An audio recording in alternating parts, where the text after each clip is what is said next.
happy Wednesday. Thank you for your patience. I appreciate you. I had been on hold for 45 minutes trying to make a doctor's appointment. And then, of course, they finally answered the phone at like 12:58. Anywho, so it's been a while since we have done kind of any stamped images. So I thought it would be fun to work with this one today. This is Life's Sweet Moments. You guys know the deal. I'm gonna hi everybody. You guys are you just been in here chatting. I love that. Brandon and Eleanor and Denise. Thank you guys so much for being here. And so I did see, oh look, you finally caught alive. Yay. So Brandon has talked about it quite a bit, but YouTube has changed where they only show your handle. So if you don't mind, hi Dawn. If your name is not part of your handle, like let us know. Let us know what your name is or how we can address you. Okay, so I'm going to take me off here. And then we're just going to have the set. So this is Life Sweet Moments, and it's intended to be like a coffee tea set. But I think today we are going to turn it into maybe a little bit of a birthday situation, because this whipped cream is meant to go on your coffees, but then it can also turn into frosting for your muffin into a cupcake. So oh, you guys are talking about the weather. My weather is crazy right now. My weather right now is, it was like 20 something yesterday. I'm sorry, 30 something yesterday. It's in the 40s today. So it's successfully melted all of our snow.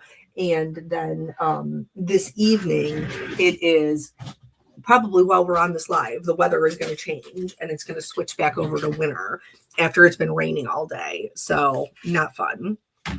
Hi, Lisa. Hi, Susan. Alrighty. So let me cut this.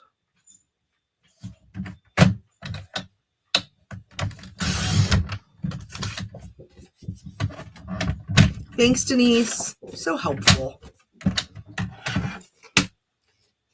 Okay. And, I do want to also apologize about Monday. I think what I'm going to do is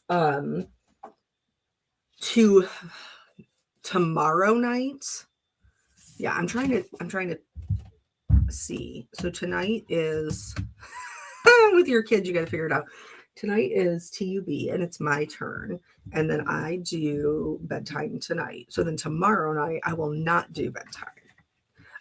So I'm thinking tomorrow we might be able to do the live that we missed out on Monday. I have found this while cleaning up my craft room, and I cannot figure out which one it goes to. But I'm just going to stick it in another one until I can locate it. Okay. Wrong one. That's the dies. We want the stamps. Oh, Kim's popping in on lunch break. I love that. Hi, Aggie. All right.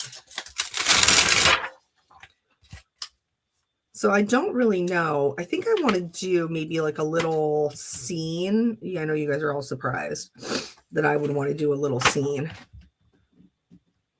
But I do think that is what I want to do. So I'm going to stamp just all my elements.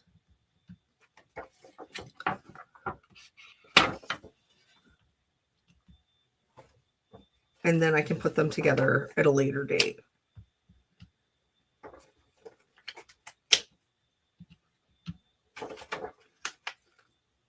One is after hours crafty chat. Brandon, we have Dawn's still healing from her surgery, so we have not talked about when we're going to do that. But don't worry, we haven't forgot about it. We've been talking about doing it for years. Oh, Tina, thank you.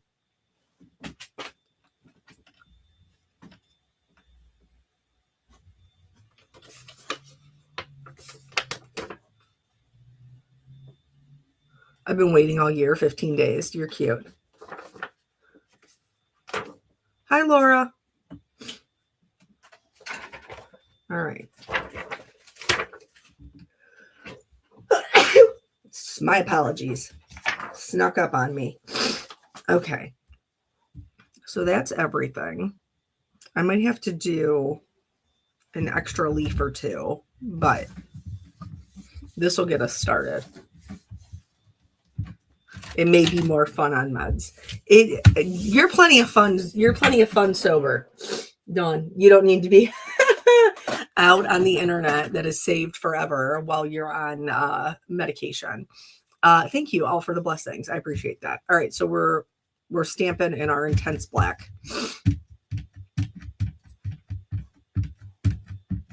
It is rainy and yucky in Cleveland, Laura. But don't worry, it's going to turn into a full wintry mix and then snow before the end of the night. So aren't we blessed? Oh, see, now I've sneezed. I don't want to be sniffling through our whole live. There's a fuzz. Got it. No, I didn't. Did I get it that time? There it is.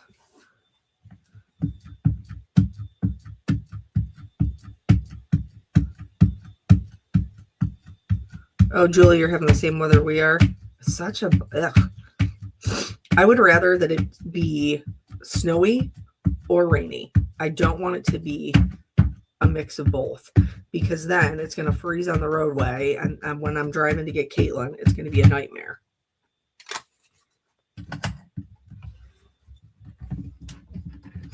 And we all know I'm already an anxious driver. So I'm wondering if maybe...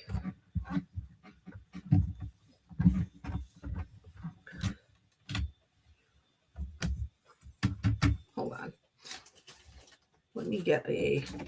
I'm going to cheat a little bit. Or you can tell my daughter's been in here because there is a mark on this card. There. So I'm going to cheat a little bit with the dies so I can figure out how I want to lay this out. So I think we got our little plate and our tall cup. Maybe our tall cup doesn't need a plate. Maybe our short cup needs a plate. So our tall cup, plate, short cup. Maybe he goes back here. Muffin or cupcake. And then maybe he gets whipped cream to make him a little bit taller. Do flowers sporadically in between. And then maybe do we do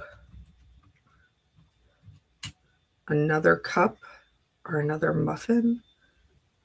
Another muffin and another muffin? I don't know.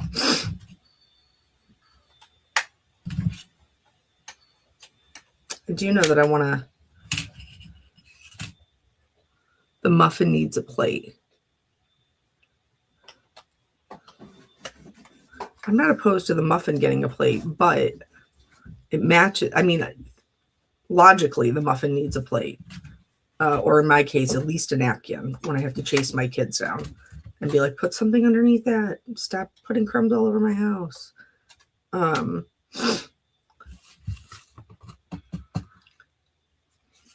So maybe we'll stamp an extra muffin and an extra plate. Okay, but we need to stamp these again because you guys know how I...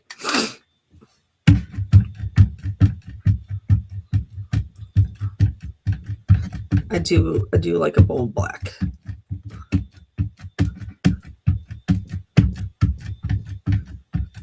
Okay.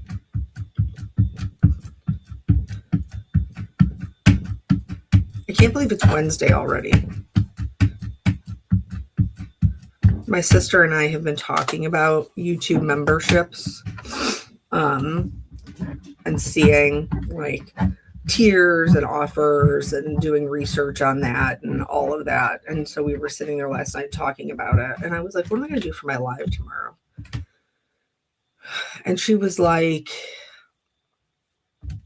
I don't know. But one of the things being offered on memberships is like early access. And I was like, well, we both know that's not me. I can't offer that. I can't offer that to people. I don't even have early access to what I'm doing. And for the Hero Arts stamp along, they had us answer questions for what did I say? We're doing an extra plate. We'll do an extra plate, an extra cup, an extra muffin.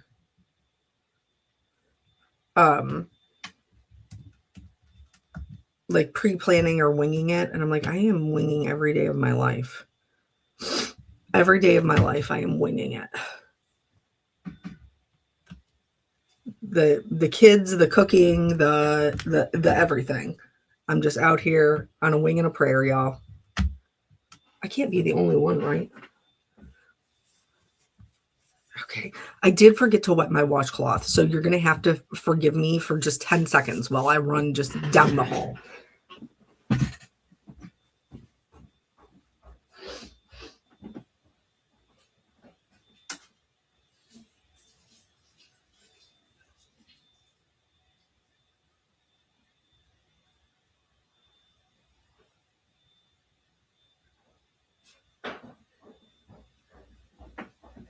Okay.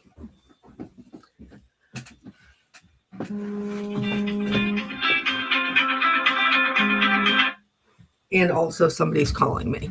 It's not somebody. So we've talked a little bit about like how I was diagnosed with hypothyroidism, and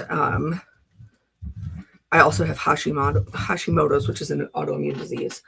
And so anyway, one of the things that my dietitian had recommended was like, following this certain doctor. Well, this doctor led me to another doctor or whatever. And turns out that one, I think, is really just a scam. Because not only do they text message me and email me daily, they also call me daily. And that was them again. So I think I'm just going to have to block the number. Because I don't know, even if they have all of the information that I would possibly need, I don't know that I could put up with all those phone calls.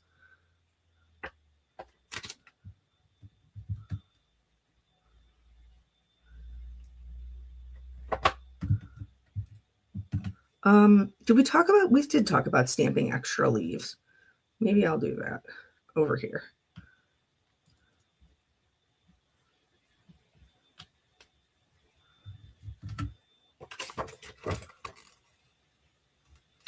Hashimoto was a mouse in a cartoon in the 60s. That's interesting. I didn't know that.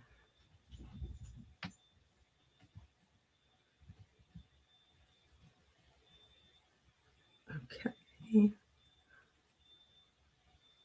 Hello, Melissa.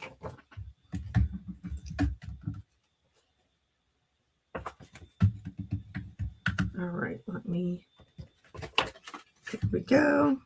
I don't have anywhere to, well, I'll just stick it there and hope. Okay. And we're going to stamp these down.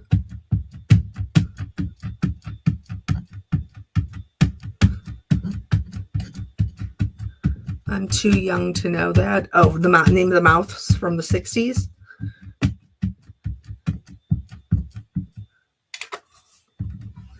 I guess it depends on the mouse. Because when did Mickey Mouse come out? And we all know his name. All right. And a second. Oh, look it. I didn't press firmly enough down on my leaf. There we go.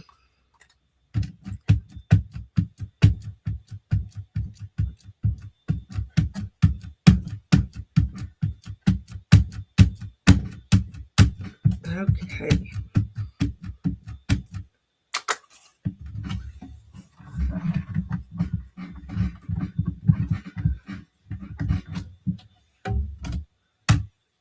Alrighty. So now those are stamped down as well. Okay. What are we... Would you guys rather use Copic markers or Olos? I need to put my hair up so it's not tickling my face.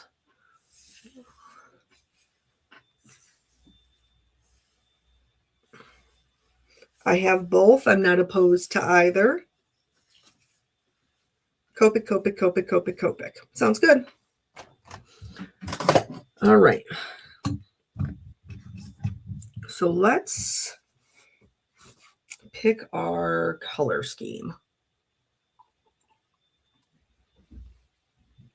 Cheryl, what is the difference? They're both alcohol markers. They're just different brands. Tina, I don't mind as I don't have either. I love that. I love that. They're both alcohol markers. They're just different brands. So there is a little bit of a difference in the colors that they offer, but they work the same way. Okay. I don't have Ohuhu markers. I do not. Okay, so let's start with some neutrals. I'm going to zoom us in here. I'm going to do this one. Okay.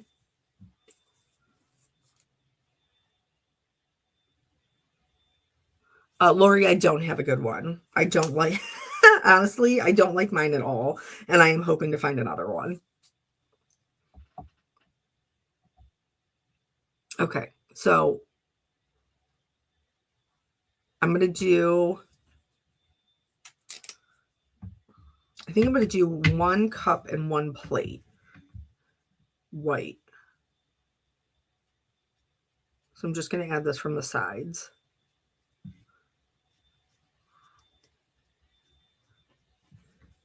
And then this part right here. And remember, we don't need to push very hard because we're coloring it white. We're just adding in the shadows. Bonita. I'm gonna try to remember that. Under a pile of papers. Bonita. Okay. Am I saying it right? Help a girl out. And then obviously once we have something in here, like we'll have more shading into like the center. So this one, I'm going to go over this darker, and then I'm also going to add it to the bottom here.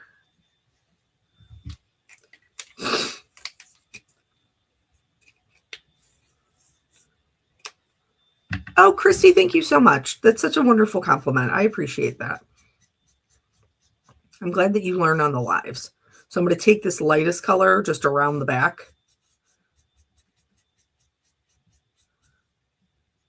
And then over this C3 and down here as well. Okay.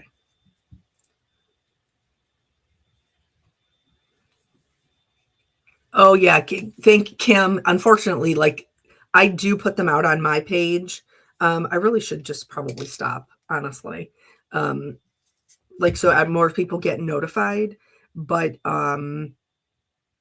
it does seem to be a struggle because the chats are separate, which I don't understand, but whatever. I mean, I guess I get it.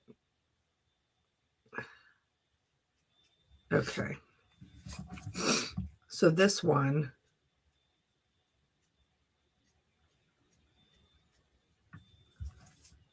and we're doing everything as if it has a center highlight. So the shadows we're adding to the left and right hand side. Now with this one, I am giving it a little bit of a gap.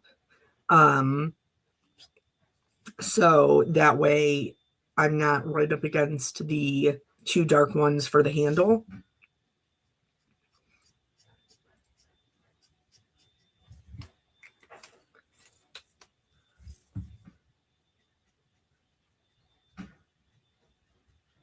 And and we're doing the same thing. Now here we're going to stick super close to the inside of the handle. That's where it's going to have the darkest part, and the lightest part is going to be the top of the handle. And then from that line, I'm just kind of blending in. I'm going to do the same thing on this side. I am going to meet them at the bottom.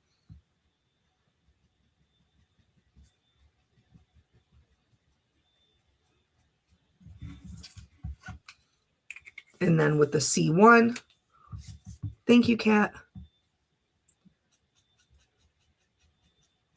Does anyone have any resolutions for 2026?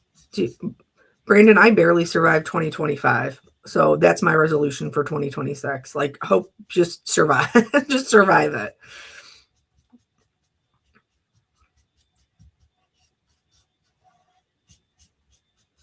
Okay.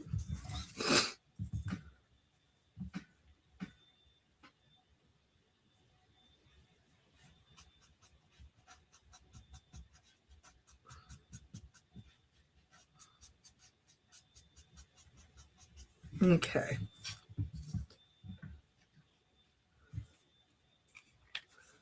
So those, I'm going to do those white. I don't know what are we, is there a color? Yeah, well, Dawn, you literally, like I emotionally barely survived 2025. You physically barely survived 2025. Like, and thank God. So are there any color are there any colors that you're like, hey, I really struggle with this that maybe we could use here?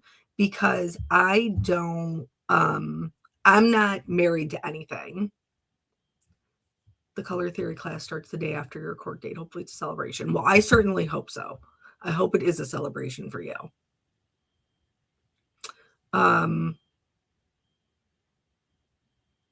Reds.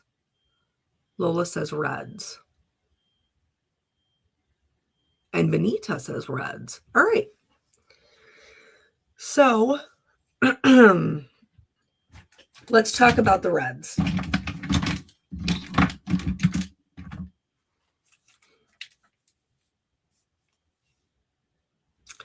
Girl, no, it is a little bit different, Dawn. I love you. I love you for trying for trying to put it out there. But girl, I do appreciate you. Okay, so now we've got some purples. Purple and red has to be my least favorite combination. So you guys are really like, let me put her to the test. Because I don't like them together at all. No purples, no reds. All right.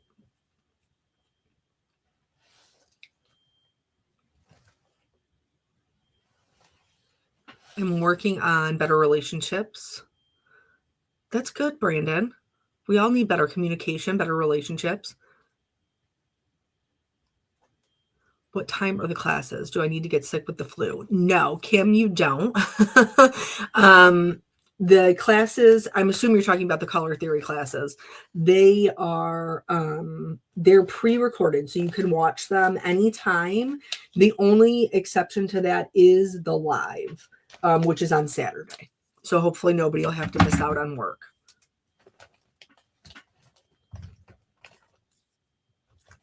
VO4, and I'm missing 4, 6, 9. I need a 1. Where is it? Oh, there you are. Okay. All right.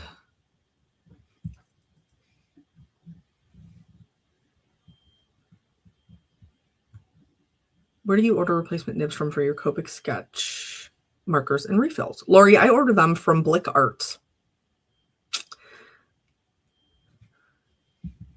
Okay. Now, we do need some neutrals because we have bakery and such. What else can we bring in here that would make me not hate it? Oh, Lord, sorry. Okay. Maybe some teals. Like maybe some teal colors. Yes, Lori, that is Blick Arts. What time is the live for the class? Nana, I think it's at 2:30, but all of that is on the website. Hello, Pauline, you made it. Yeah, blues, of course, Benita. That is what I will add to make it so I don't hate it as much, because blue is the best. I do have to put some greens in here though, because I have greenery. You know what I'm saying? 3,767.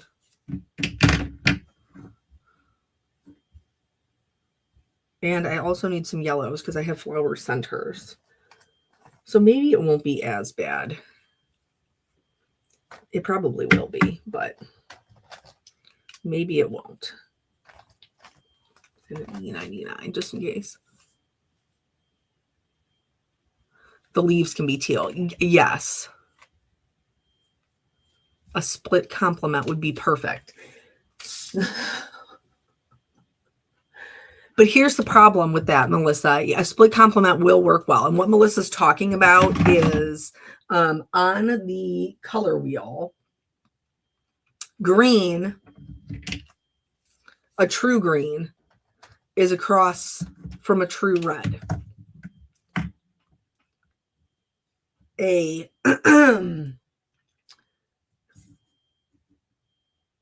red here, no, the yellow green. It's a yellow green, right? Yeah, it is a yellow green. So if we add in the purple, there's a red violet here. Then your split complement, because this yellow green's complement is pink. Let me find a pink. Instead of doing the complementary color, you remove this and split it, which would be the pink and the red. The problem is I don't like how that looks together. I don't like how that looks together. Hold on. I have an old color wheel, I think, in my paperwork.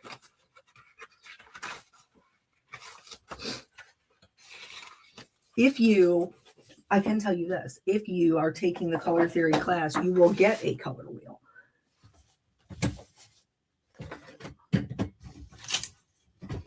Why is it buried under? Well, I had one. Here, I have this pin that'll show you. This is from the Gray Muse. So back here is the yellow green. That is pink is its complement. If you split its complement, you have purple and then red. So, but the problem is I don't like that particular combination. So we're gonna try to make it work. So we have our yellow greens, we have our reds, we have our teals, we have some yellows, and then like your neutrals don't count. So let's see how we can do this. Red and purple flowers. I think so. Okay. So let's do the Cosmos. I know, well, there's actually 2 of each type of flower, Cosmos. But we're gonna mix it up and just, well, I guess I could do, no, because then I won't like that because it won't have 3. Okay, we're just gonna stick with it. So somebody did ask,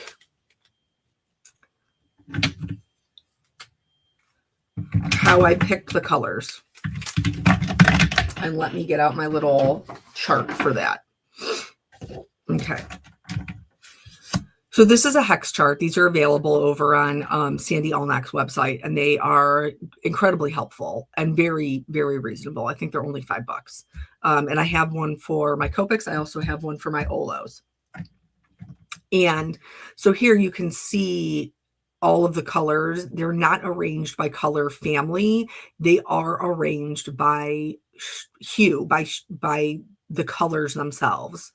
And so the reason that this is super helpful is, like, for example, if I knew that the RV29 was so close to the R29, I would not have bought the RV29.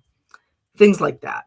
But it also helps me to see what will work well together. And before I had this, it was just trial and error. So I like what is called a blue-based red. So instead of being like a tomato red, which is what you see with like the like here, like this R08, which is vermilion, is this one here. That's like a tomatoey red. Whereas I prefer, where'd it go? Like an R29 here, which is more of a blue-based red. So, but mostly, she does have one, Denise, for Ohuhu. So I like to look. Now with the violets, Copic's very limited with their violets. So I prefer a brighter color. So because of that, I kind of have to look down here and see what's available. I think they have a lot of blue violets. I don't think they have a lot of bright purples. And I've said this before that for like the purples, I do prefer Olo's combinations. So, but luckily they work together. So here I'm going with a VO4 to a VO6. Now you could also take a VO4 to the VO5. I like when they have a little bit more contrast. So that's why I went to the slightly darker VO6 to the VO9. And the reason that it goes directly to the VO9 is there's nowhere in between. You could maybe do a V17, but this borders very much on a blue violet and not a true violet. So I don't love it as much. So, and then for my lightest color, I use a VO1, which is the one right in here. You could also use a V12. It's just slightly less saturated. For the reds, there's a lot of options. But because I know I prefer the blue violet, my darkest color is this R59, because remember, I do like lots of contrast. And then to the R29 over here. So those aren't in the same family, but I do like them together. So an R59 and R29, and then I go down here to an R35 right over here. If you wanted more of a corally red, you could go to like an R24. I don't want that. So I go for the R35. And then from there, my lightest color is typically an R32, which is just 1 over. If I need something lighter, I will take out the R59. Then I will use an R20, which is over here for my lighter combination. If it's touching, then it can be combined. Actually, if it's touching, it's probably too close to each other, but you can always try it. So usually I have one space in between mine. But honestly, these combinations for me were picked before the hex chart even came out. But this is a great tool if you are just learning how to put together combinations. Also, I have all of my preferred color combinations over on my website if you would like to see them. Okay, so we're going to do, I think we're going to do the Cosmos red. And I think I'm going to do them actually the lighter red. So that means So Sandy's actually having issues with her YouTube website. I don't know if she's figured them out or not. So you can, her main channel, I wasn't even able to find, unfortunately. So she's having some issues. She just put something out about it. So you might have to just go to her website. Okay, so I'm using an R20, an R32, an R35, and then an R29.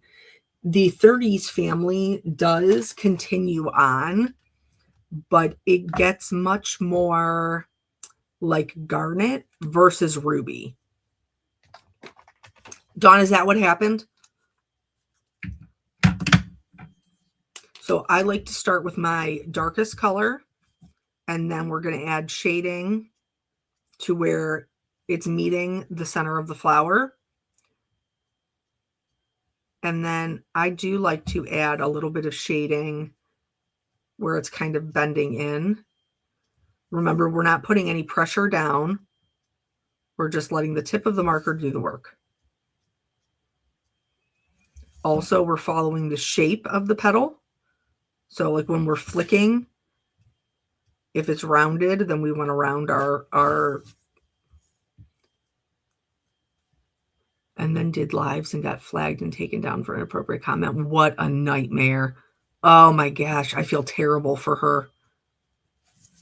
And her channel has been around for so long. All of that work. Oh my gosh, that's so bad. I feel bad for her. And then for time's sake, because we're already in here for a half an hour, I'm going to go in here and do this next one.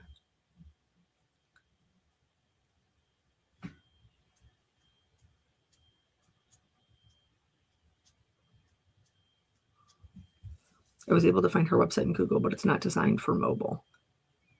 Oh. I guess maybe because I'm an old dinosaur, I view some things on my mobile, but most things I view on my laptop.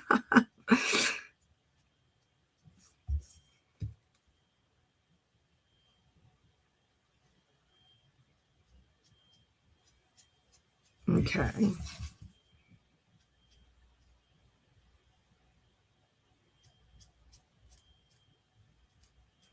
So like some of these petals are a little bit layered, so I'm just working around them to make sure that the petal on the bottom is the one that has the darkest shading.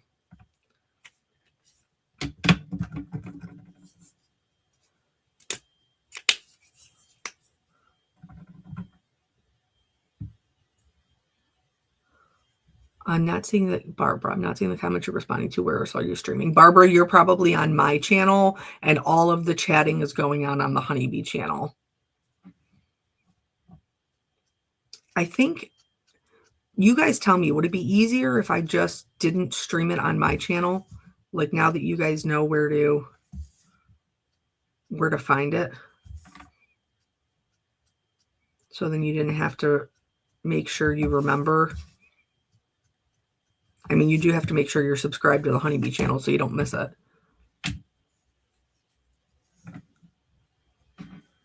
All right, so now we're in with this 35, and we're just going over our darkest color and extending that out.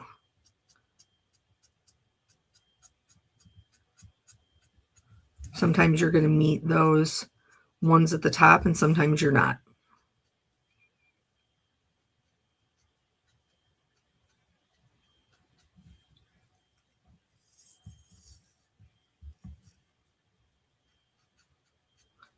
No, I don't, Eleanor, I don't think it'll affect it too much.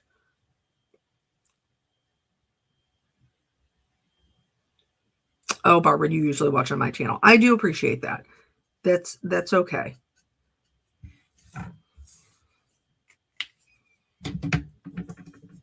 Thank you, Laura. All right, so now we're down to our light midtone. So when we're onto the light midtone, everything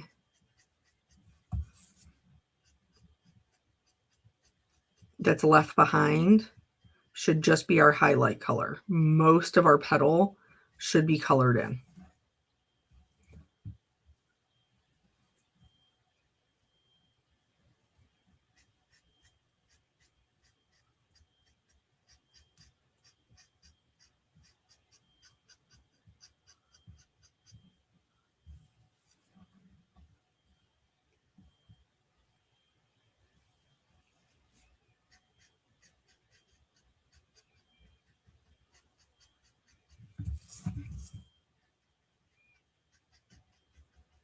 Okay.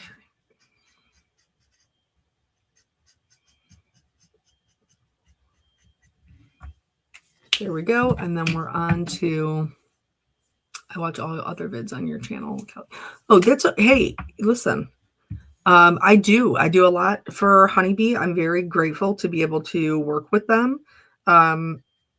You have no reason to apologize if you're watching them on here. I am thrilled to help them grow. If I wasn't, I wouldn't I wouldn't work for them. So you have no reason to apologize at all. All right, so now we're just filling in with our lightest color.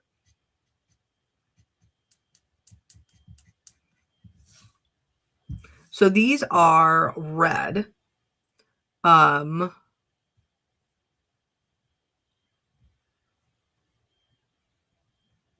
hi Brandon. Bye Brandon. He's got to go back to work. So these are more like a light, like a light peachy kind of corally red.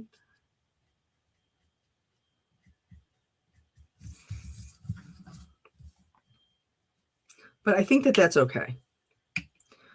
So I'm going to just pick one.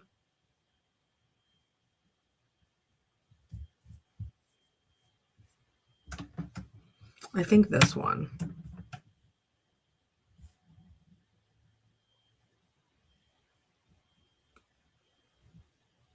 I do your lives on Honeybee and your channel for everything else. I want the comments on the live for my lunch break. Kim, I totally get that. I mean, aren't we all here? We're here to learn, but we're also here for the interaction, right? Okay, so I'm going to switch for this one here. And I am going to do the darker red. These are lighter reds. I'm going to do the darker red over here. So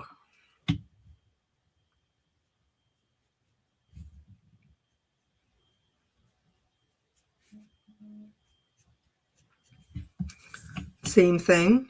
We're adding shading.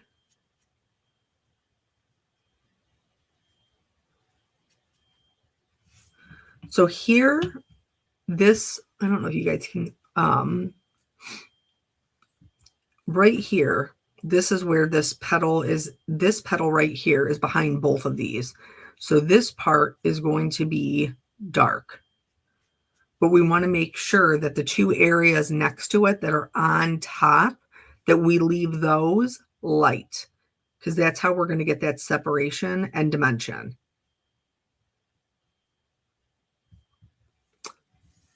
I'm glad that the explanation helps. Susan, how many cupcakes do you have and what are your must-have favorite colors? So Melissa, I don't have all of them. I do have quite a bit, but I don't have them all. I don't personally think you need them all. But some people have full set syndrome, and I will not I will not shame you for that. I understand that. I have my own toxic crafting trait, which is I am a completist. So even if you can't see the entire image, I still want to like color the whole thing. I can't help myself. And my favorite combinations are actually listed on my website. So you can view those anytime. Bye, Susan. See you on the replay. Okay.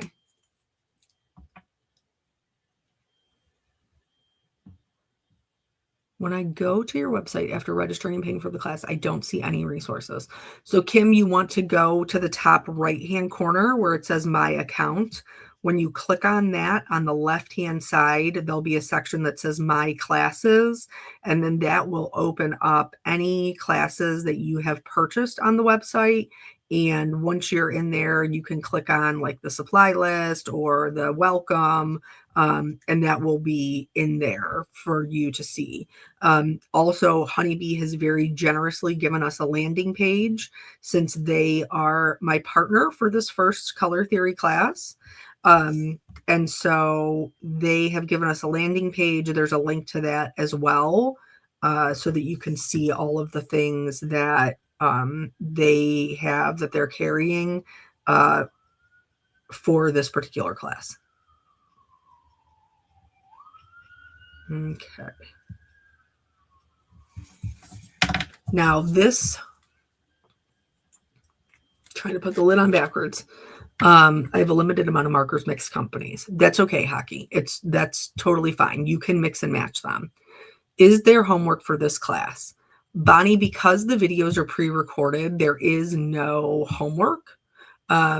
So you can watch the video one time through, and then you can craft along, or you can look at all of the supplies that are listed for that, get them all together, and then craft along and pause as you need to.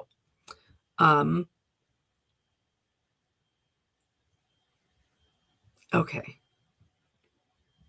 I'm using the HB Rose dies, don't have the tulips. Yeah, and that's totally fine. Okay, so now here, these petals are bunched up.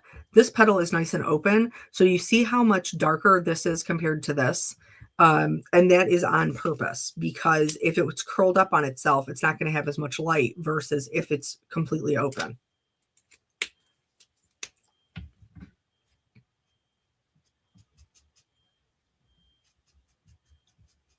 And remember, as we move into our light mid-tone, the only areas that are still going to be white are our highlight section, which means that's where it's going to be the absolute lightest.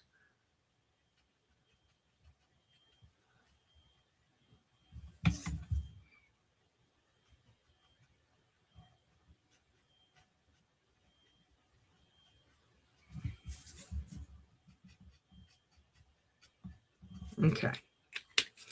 And then our lightest color. This is also all of the pieces that are kind of like bent over will also be this lightest color, because they're curled up on top of its petals. So it would catch quite a bit of light.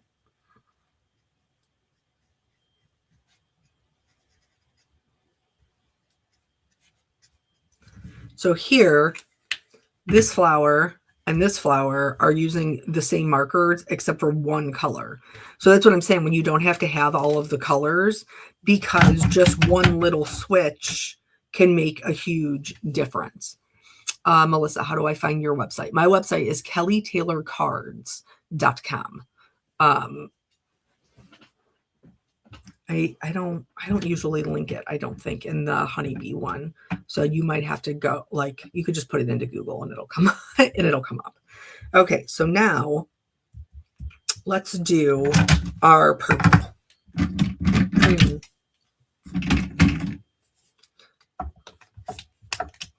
These are a little bit brighter. Let me see. So maybe it would behoove me to do one that's a little bit more desaturated. Maybe I would like that better. I won't, though. I know me.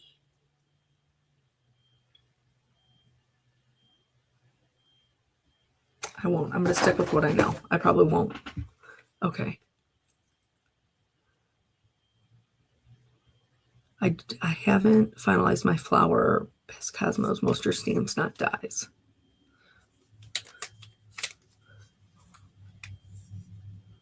Okay. So now here,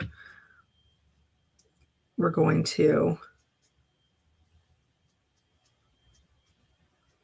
do the same thing.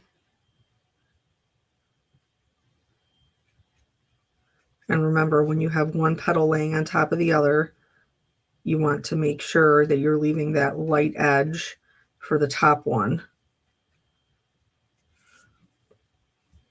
Okay.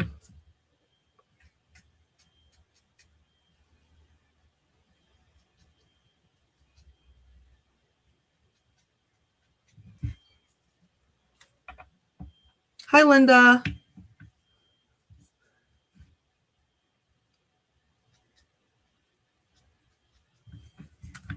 Trying to get around these little center guys. Okay. And then I think we'll do that one lighter. Oh, see, I was so worried about coloring around those, I didn't get any of these little guys. That's my own doing. Okay. Now onto the 6. Right over that 9. And that's important because with alcohol markers, lighter colors lift darker colors. So by going over them with your lighter color, it helps to lighten the edges of that darker color and it helps them to blend better.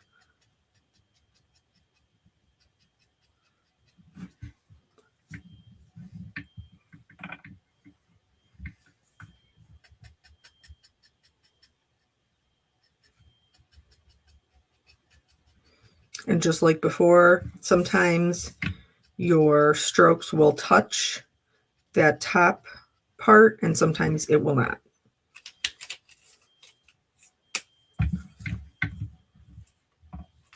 I'm so prone to holding them in my hand. All right. And these really don't have too much that kind of bend over.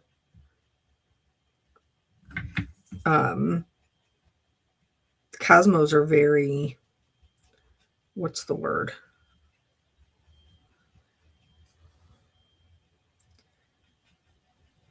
How would I describe them? They're very like roughly. Not all flowers are roughly.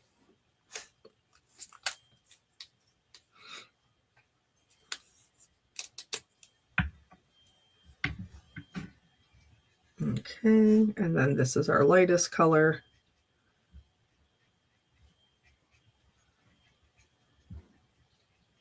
And again, keeping like this edge right here nice and light allows us to keep that separation, which is important. We don't want it to look blobby.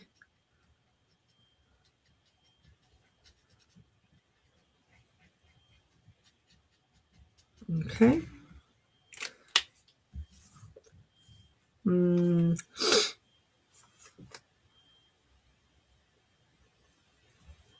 And you guys like the red and purple together is what you're saying. I'm looking at it and I'm like, me. Hi, Brian. And I'm looking at it like, I don't know. I don't know all about that. Know what I'm saying? I guess we'll ditch the dark. Okay.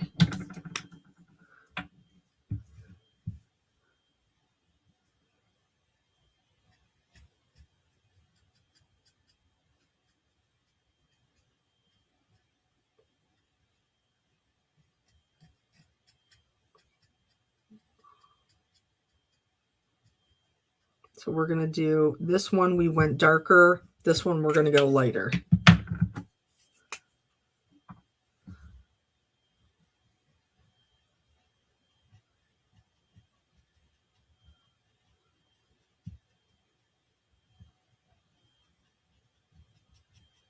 Okay.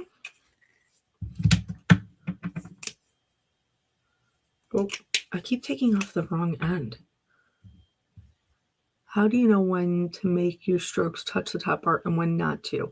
Christy, so there isn't like a right or a wrong way to do it. It's sometimes your strokes are just like as you're going through and flicking because we should be varying the lengths. Sometimes you'll have a longer stroke and it'll touch. Sometimes you'll have a shorter stroke and it won't. So there isn't a right or a wrong way to do it. Just whatever happens naturally is fine. You don't want to create a wall of color, so your strokes should vary in length. So again, we've swapped out one color for another. This one and this one, same color combination outside of just swapping the one marker. So you don't need them all. I would never put these together, but the images are beautiful. Bonnie, neither would I. You guys picked. You guys picked. I don't love the red and the purples. This is, when I edit this video, I'm going to call it using my least favorite color combination. I've already decided the title. Okay, so now we have the yellows. I'm going to get a sip of tea.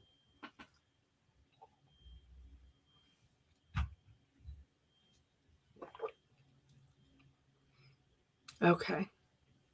Flowers don't clash in the garden. That is true. That is true. You have a good point. But I don't like them together in my car. All right. So for these, we're gonna do the old stippling because they're drawn to be a little lumpy and bumpy. I'm not gonna put the darkest color in there because that's already plenty dark. Stippling is just a series of dots. Just dot in your color. Don't fret about it. I am going to add just a little bit of the mid-tone. Okay. And then our bright yellow.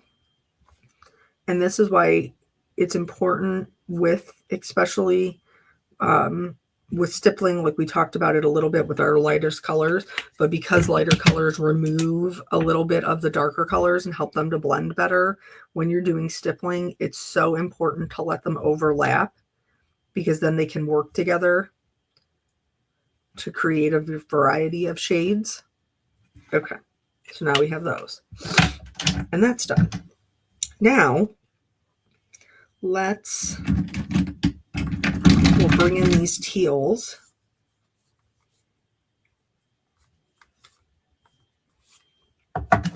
For this one, I just have a 3-color combination because leaves don't give us a lot of space. Thank you, Laura. You asked us what colors we have trouble with. You didn't say put them together. That is fair. Bonnie, that is spoken exactly like my daughter. She is her father's daughter. So when Eric was little, he would suck his thumb. And they were trying to break him of it. And they tried everything to break him of his habit of sucking his thumb. They tried like the cayenne pepper. They tried the bitter nail polish. They tried all kinds of things. And I'm going to go this one too. And none of it would work. And so his father said, every time you're caught sucking your thumb, you're going to have to pay, I think it was like a dime or a nickel. You're going to have to pay your mom and I a nickel. And so my very smart husband went upstairs, came back down with a $5 bill, handed it to his dad, and said, "Let me know when that runs out." Stuck his thumb in his mouth and walked away.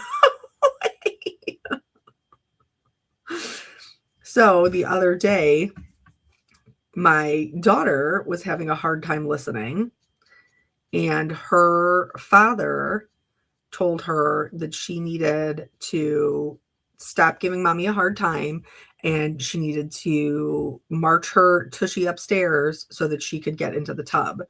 And what am I doing? Whatever. We'll fix it later.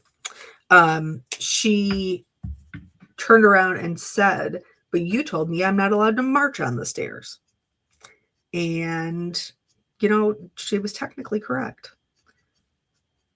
And so then he goes, march to the bottom of the stairs and then walk up the way you're supposed to. I was like, dude, she totally took the wind right out of your sails. Oh, it was funny. But I was like, you can't be mad at it. That's your daughter. That's your DNA right there, giving everybody a hard time. Because she's such a smarty pants. All right.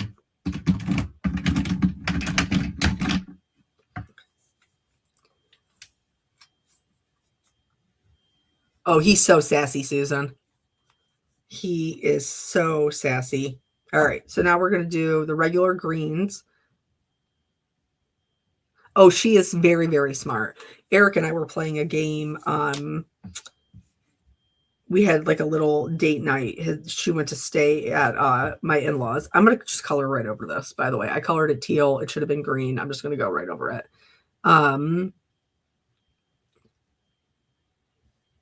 Thank you, Eleanor. So we were playing this game and it was like music trivia.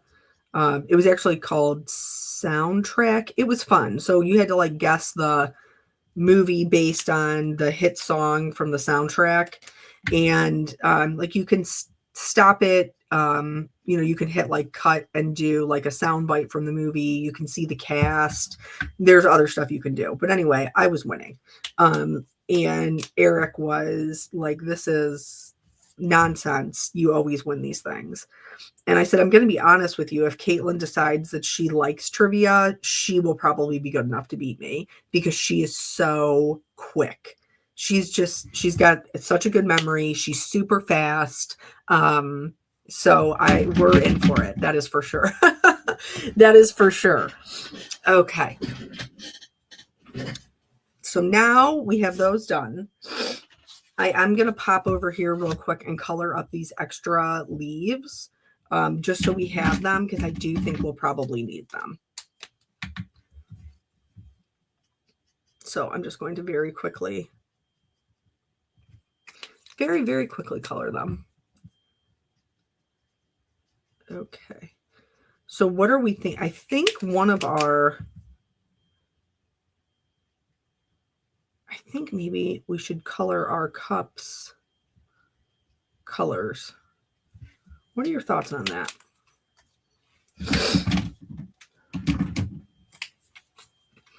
Those sassy kids grow up to be leaders. I certainly hope so. That is one of the things with like my children, that I try not to. I don't want to raise kids who just do as they're told because they were told to do it. I don't mind when my kids ask me questions. I don't mind when my kids want an explanation, because I am hoping as they get older, they will have critical thinking skills. And when somebody tells them to do something, and they don't agree with it, that they will be confident enough in themselves to say, I'm not doing that, or that's not right, or you shouldn't treat people that way. So that is my goal. But unfortunately, that also means that you have to cultivate that in them when they are younger, so that they know that they can ask questions and they can have opinions and they can be heard, even when we don't necessarily want to hear them, even when it's, after bedtime and you're like, go to bed. I know my day is over now. Please go to sleep so that I may have a break. Thank you. All right.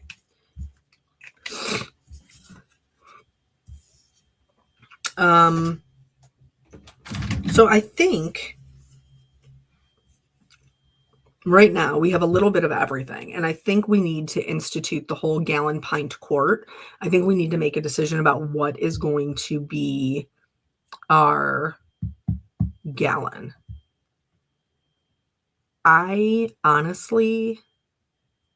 think I want it to be the teal. I think I'm going to color. I think I'm going to color this plate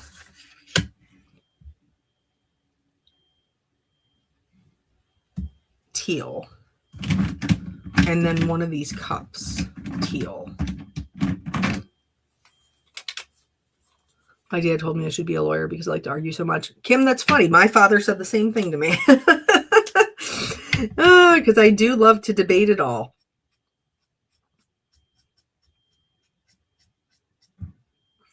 But I think that's a lost art. I don't think, I think that sometimes it can be very difficult to talk about things without feelings getting in the way.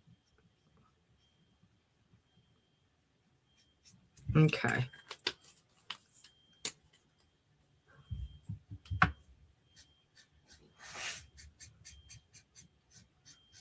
Making it a little darker around the back.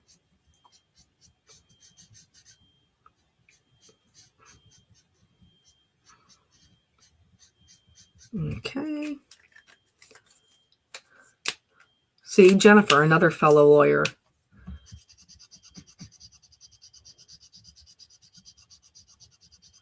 Okay.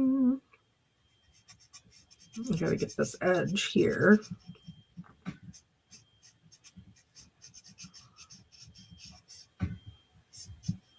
Okay. Got a little out of the lines there, but that's okay. And then we're gonna do, let's make it a little bit more fun. A little bit festive. And we'll do the inside of the cup and this part teal.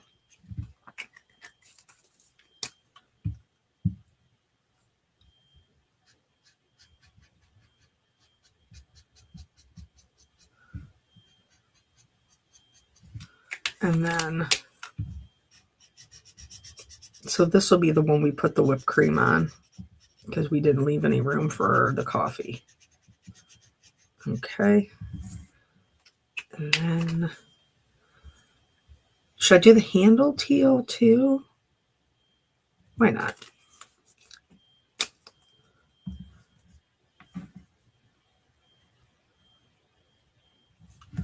Why not?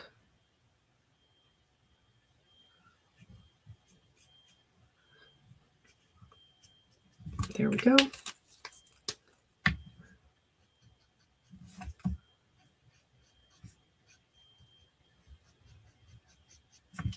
And then our lightest color.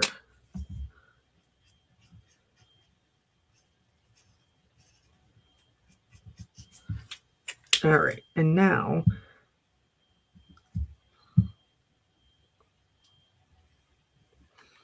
I'm gonna color. There's a part of me that's like, color it purple, but I'm not going to. I'm gonna color it white. Maybe we should do. No, let's not get crazy. I actually have a mug like this that's white on the outside and has teal on the inside. The handle's not teal. Okay, I missed the teal combo. That's okay. It's a BG11, a BG45, and a BG49. Question: how long did it take you to get comfortable with your Copic coloring? A long time, which is probably not the answer that you want. You have to put in the time to practice it, but it's really hard to practice it when you feel very disheartened by your outcome.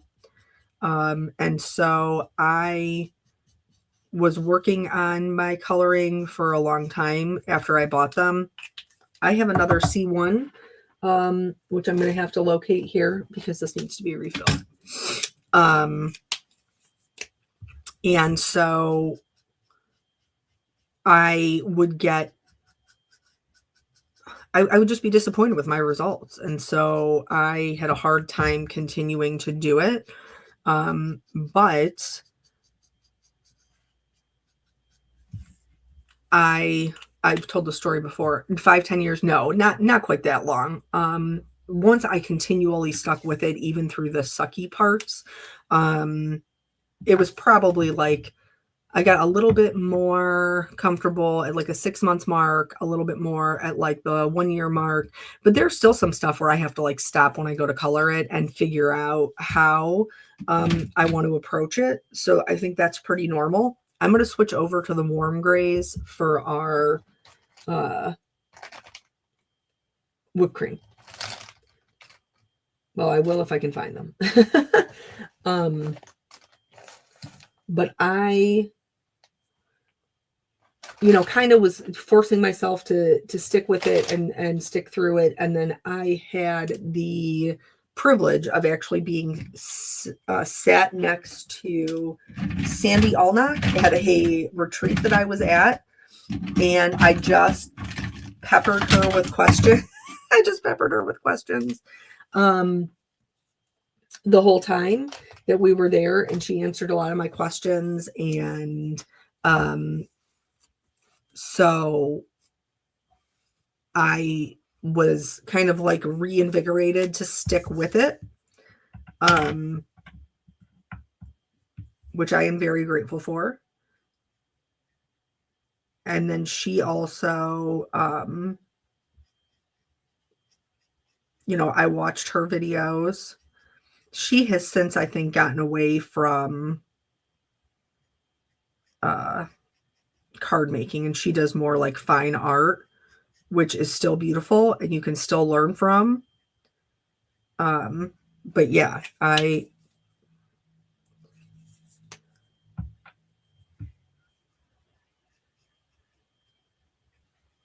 was very blessed to have somebody to ask my questions to, which I enjoy teaching very much. So I'm always glad to be able to do that for somebody else. All right, so whipped cream. I was talking through that whole thing. It matters how frequently you color too. Like I color every day. It's so much better than I won't touch them for a week and I feel brand new again. Yeah.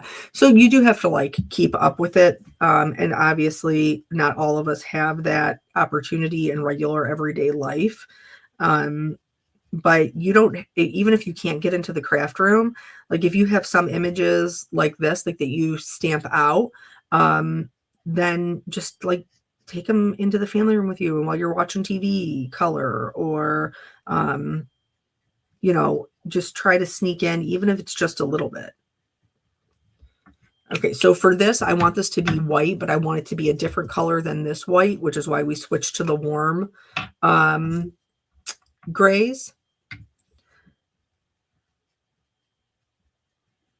And we're just adding the shadows where we want it to be the darkest. And then the third color is actually the white of the paper.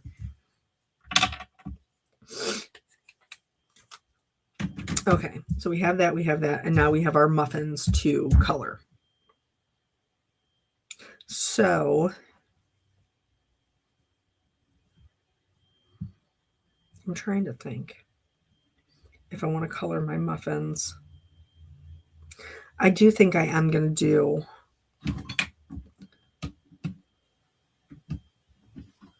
I'm going to do one of them purple, I think.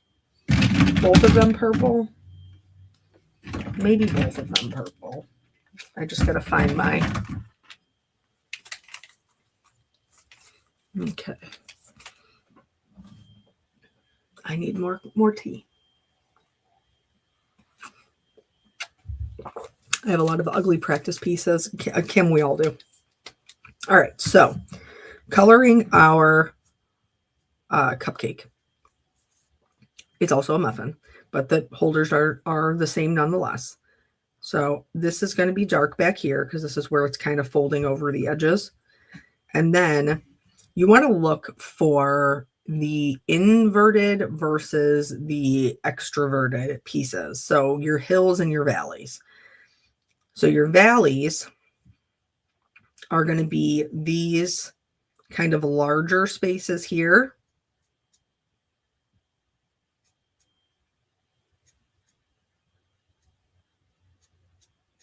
And these smaller pieces in between are your hills. They are going to be raised. So that's raised. I do tend to add more shading with my darker color to the bottom, because if you have ever baked anything before, you know that it does tend to be a bit darker toward the base. You don't have to use the darkest color at the top if you don't want to, because usually it's blooming out. Do you keep your ugly practice pieces? I trash them angrily. Bonnie, honestly, most of my practice pieces are probably on my early cards. I don't typically trash too much of anything. Too much of anything. Okay. All right. So now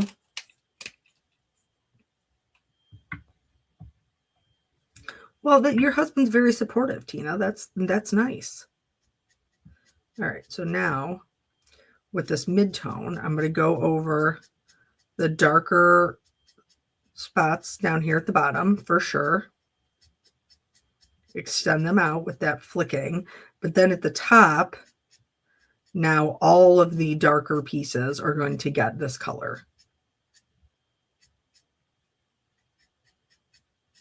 And we're going to extend that out. And again, sometimes they're going to touch, sometimes they're not. But you do want to make sure that you have it up against the lines, because that's what's going to create that separation so that it pushes up the hill and sinks down our valley.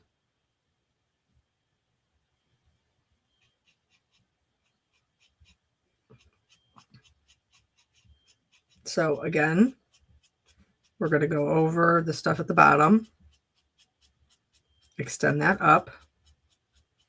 So now with this is our dark midtone. Any valley that isn't completely filled in, we're going to get with this color.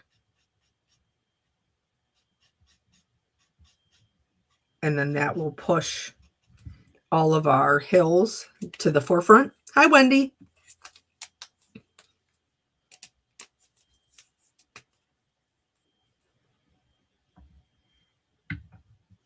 And then the hills portion, we will get with our lightest color and we will blend that down.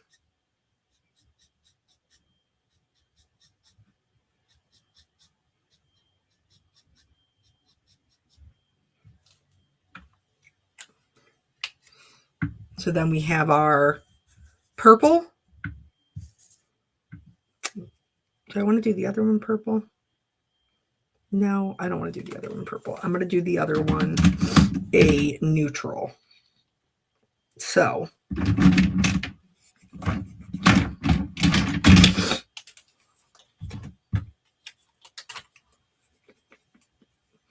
what do we think? More?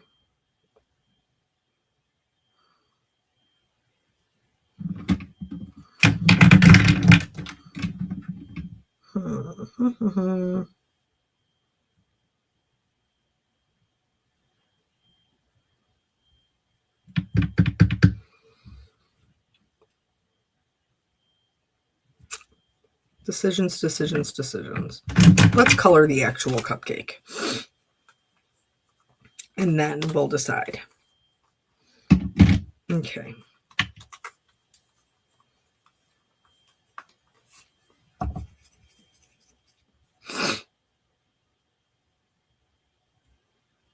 So I'm going to color this as if it is a muffin. So here, any point where this is kind of dipping down, we would have a little bit of a darker shadow. And then I'm also going to add a little bit of shading underneath our little crumble topping here.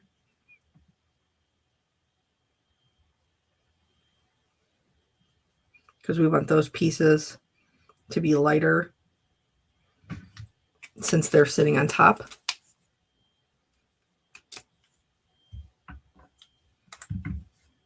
So then here, this is our darker mid-tone. We're going to start bringing that up a little bit. We're going to go in here and extend out those little shadow pieces. This is definitely going to start to fill in our top a little. For this large area, expansive area here, this is where I'm going to start adding in my stippling. I'm going to go right over top of the parts that I've already colored, but I'm just going to stretch them out a little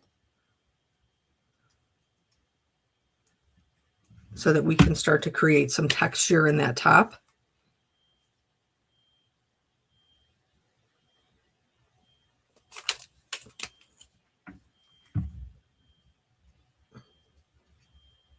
And again, remember, it's super important that we're going back over that other color with our lighter colors.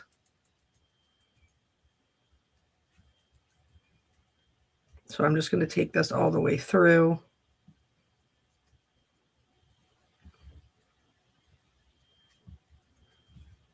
If it seems like it's not blending as well, you can color over it first. And then do your stippling.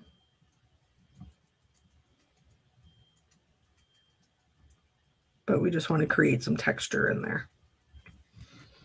Then I'm going to use this color on the bottom of the bigger pieces of crumble, this 55, because the 53 is my lightest color.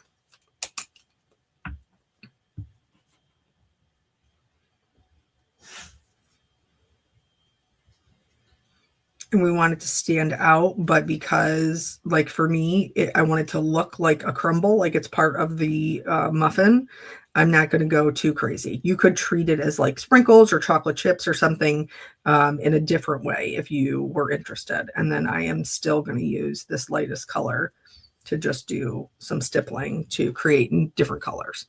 So there's that one as the muffin. For this one over here, I am not going to I'm not going to spend the time to do all of the things. I'm going to give myself a little bit of darkness because this is the one I'm going to put the whipped cream on. So I am going to try to edit myself. Now, wouldn't I just tell you I'm a completist and I like to fill in I like to fill in all of the things, but I'm going to try not to do that for the sake of time, because I'm not on just my own time. I'm also on your time. All right. And then we'll just fill in the rest of this just so that if we're peeping from the side, it doesn't look crazy. You know what I'm saying? All right. And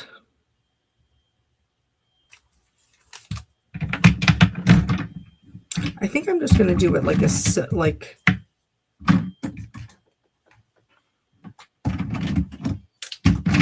I'm going to go a little darker. I'm going to go a little darker than our white cups. Because I'm going to add the C7.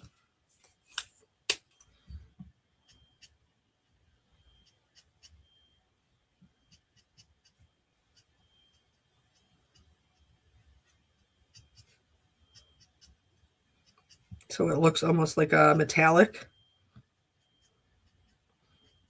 If you are ever caught in a position where you're like, hey, I don't really know what colors to color this, go with a neutral.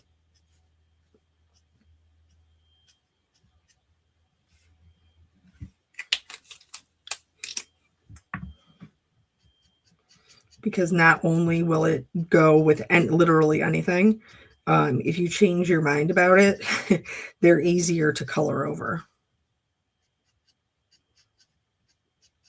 because they are a neutral.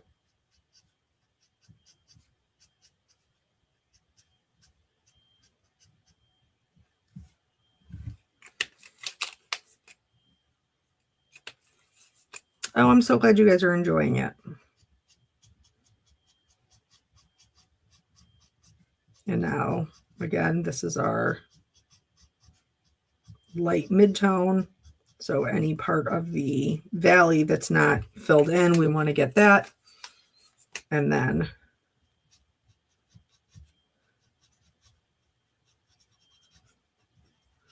our hills will get our lightest color. Okay. So neutral, color, same idea, just different colors. All right. I don't know that we're going to need this other cup. So I'm going to leave it for now. I am going to put coffee in this cup though. So I'm just going to use the same. I'm going to put in my coffee versus my husband's coffee. So in order to do that, I'm just going to kind of round out a line in the back.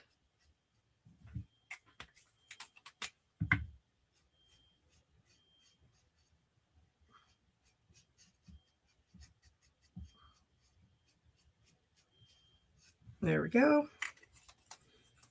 Actually, because of my, new year, new me not really. I have to figure out a way to lose this weight that I am carrying around due to my autoimmune disease. But anyway, so I've had to cut my sugar. Now, mind you, I started with, I'm going to back this up because we're going to get the dyes so we can pull everything together. I started with three with 3 tablespoons of Dunkin' extra creamer and 3 teaspoons of sugar. And now I'm down to regular half and half and 1 teaspoon of sugar in my coffee. It's not the most enjoyable coffee I've ever drank, but we're doing our best. I'm going to do these ones over here. Look at Brandon's back. Hi, Brandon. Did you know when you left that when you came that we would still be here? I bet you did.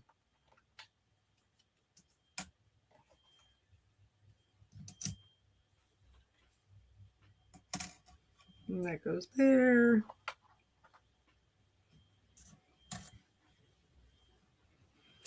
Galentine's the new Valentine's for girlfriends. That is true.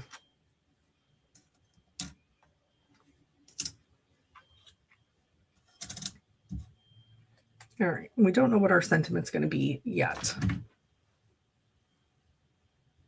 Sorry I'm so late. Was buying Bruno Mars tickets. Ooh, Sharon, that's fun. I love concerts. No cream or sugar in your coffee, and it's got to be strong. See, you are with my husband because he drinks his black and he makes it so strong that even with creamer, I don't want to drink it. He always is like, why are you making a K-cup? I just made a pot of coffee. I'm like, well, because your pot of coffee does not delicious, sir.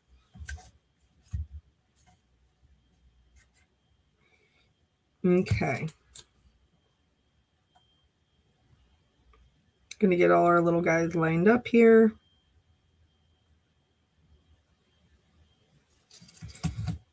So I know very early on, when we first started doing lives together, like I asked you guys if there was anything that you wanted to see. Since we're back at the beginning of the new year, I figured it's probably a good time to ask again. Like if there's something that we haven't seen that you would like to see.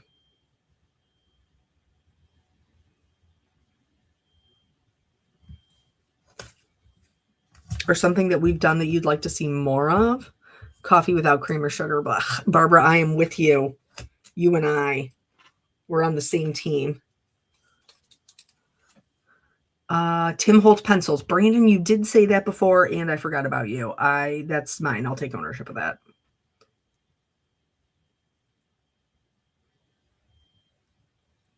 Got a milk frother for Christmas. It's made a difference. I also have one of those little frother things. Maybe that's what I should be doing.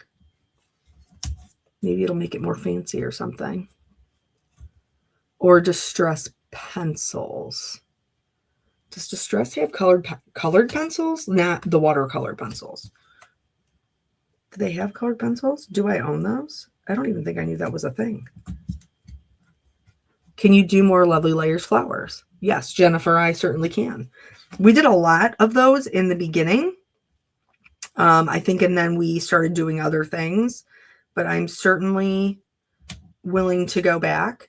I will say that I did use some Lovely Layers in the video that was supposed to go up Monday, but did not. So we're going to try to do that one as a premiere tomorrow night. So that one has the Lovely Layers in there. It has, I think it has two different Lovely Layers in it. Did we ever do the hydrangeas? Oh, Brandon, you meant the watercolor pencils. Okay, that makes more sense to me. I don't think we ever did the hydrangeas. I can put them on the list for sure. Cat, I only like hot chocolate. I also like hot chocolate, but you know those mean people also tell you have to limit your sugar. So I wish I could switch to hot chocolate. I like hot beverages, but hot beverages are not good without sugar. That's not true. I do better with tea. So that's why, like today, I have tea versus my coffee. And I do, which I probably will never be able to give up in its entirety. Like I have one coffee in the evening that is, I wouldn't say the way that I like it, because it's kind of like the way that I left beforehand.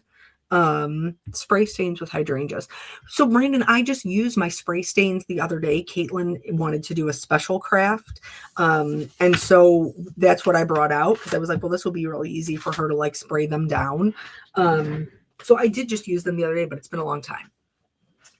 So anywho, I do one coffee in the evening that's like, so the one that I just moved away from was half and half with 2 sugars. So my one in the evening has 2 sugars instead of 1. And that's like my little reward for myself.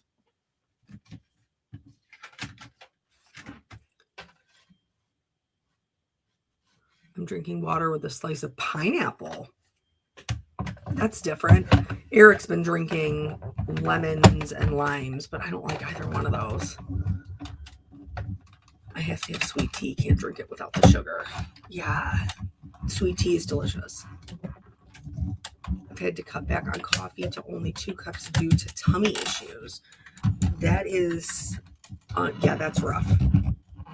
I did not line these up before I put them through, by the way. That's why this is going. That's why this is getting questionable, because I did not line up my things. All right, let's see what we got here.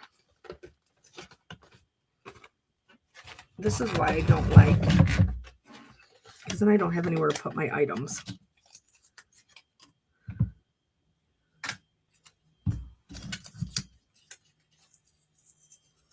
Diet Coke.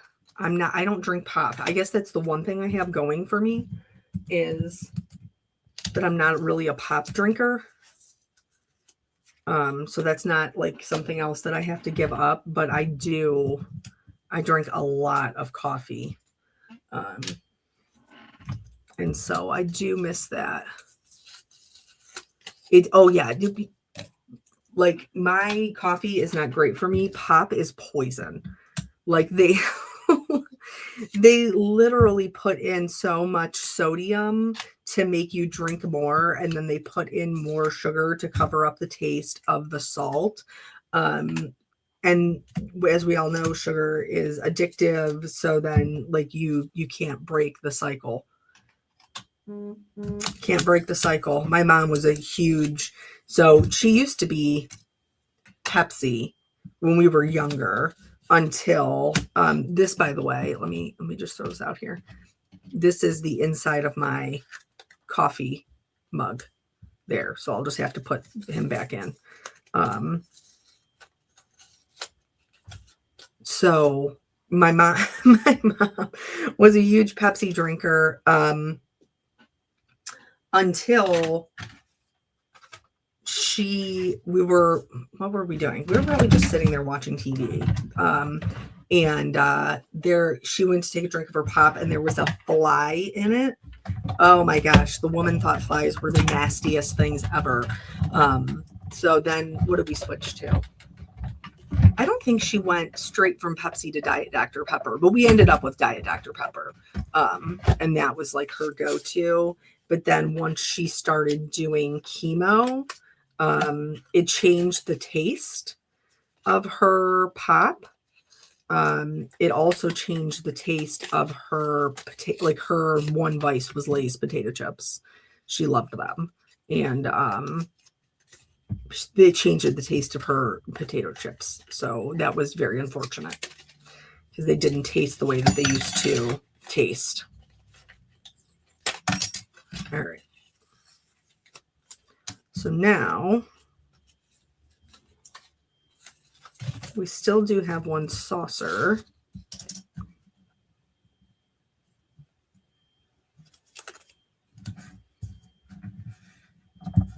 Yeah, I do remember. I don't even know. Dawn's probably. I'm going to cut this out just in case we need it. Dawn,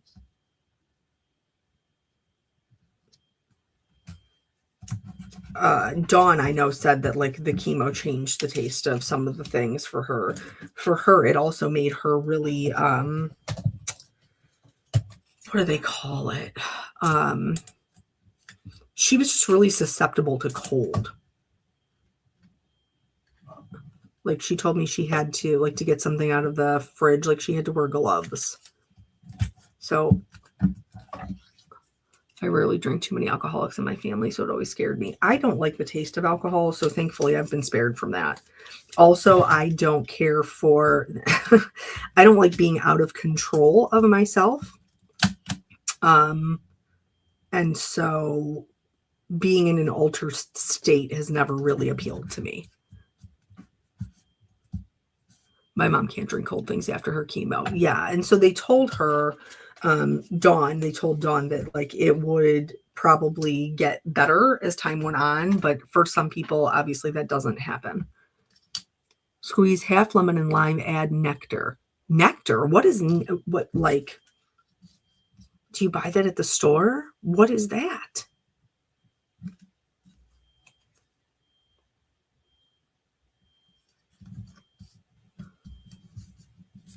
I have nerve damage in my fingers and feet after chemo. Yeah, I think Dawn had like the pins and needles feeling.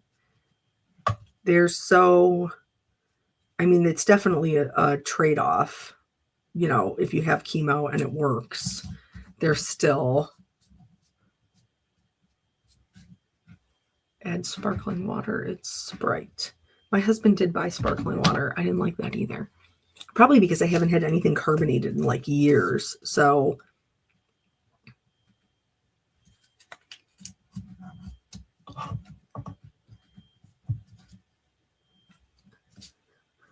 okay, but I need you to tell me about this nectar thing. That sounds like something I would like to drink.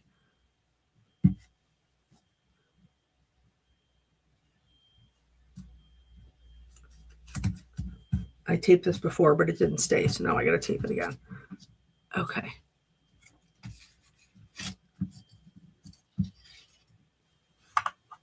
I'm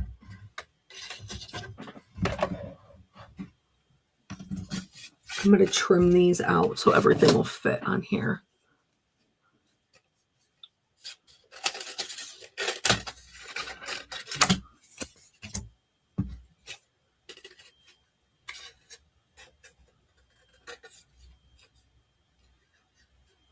My husband has been free for the last 2 years now, too. Are we talking about alcohol?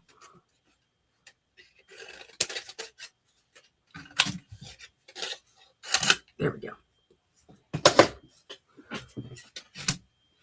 It tastes like fizzy dirt to me. That's hysterical. Yeah, Jennifer, right? I want to know what the nectar is.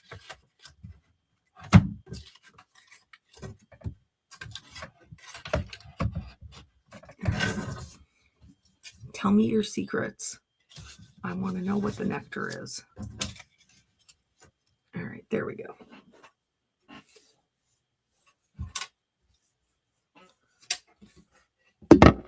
Oh, I bumped the microphone. I apologize. Eat a lot of dirt, Brandon. Hey, we don't know what Brandon does in his spare time. Don't judge him. Alrighty.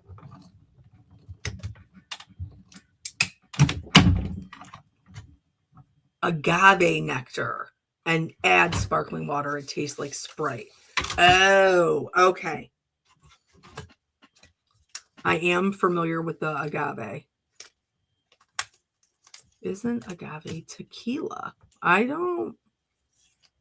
never heard that. Is it?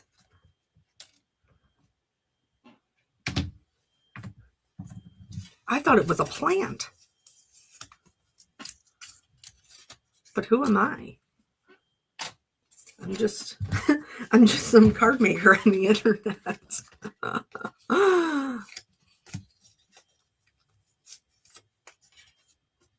Some people deliberately eat dirt. Yes, what is it called? Pica? When you want to eat like things that are not edible, dirt and sand and stuff like that. Agave is just sugar, not good for you either. Agave is a plant they make tequila with. I'm learning so much.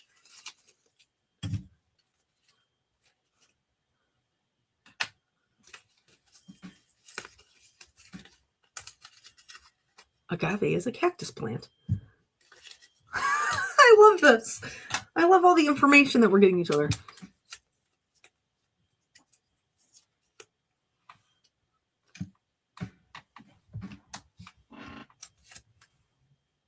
My sister has ulcerative colitis, a lot of things she can't have now. I worked with a guy who had ulcerative colitis, and it is a whole thing. I do feel very terrible for them. I also mix pomegranate and sparkling water. Pomegranate? Like the actual fruit, or pomegranate juice, or...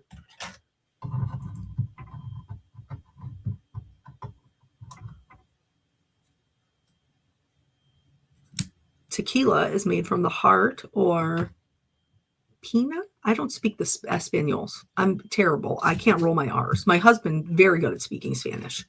Of the blue agave plant, a succulent native to Mexico. Interesting.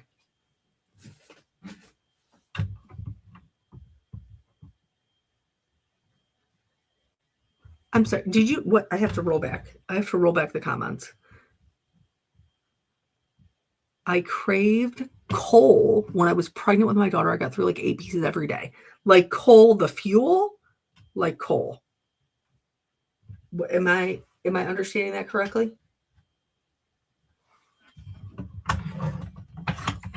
My French teacher ate chalk. Oh my gosh. I ate pancakes and pickles when I was pregnant with my kids. Oh, completely different scenario. All right. So let's see what we have as far as pieces parts now. Are we going to go long ways? We're going to go short ways.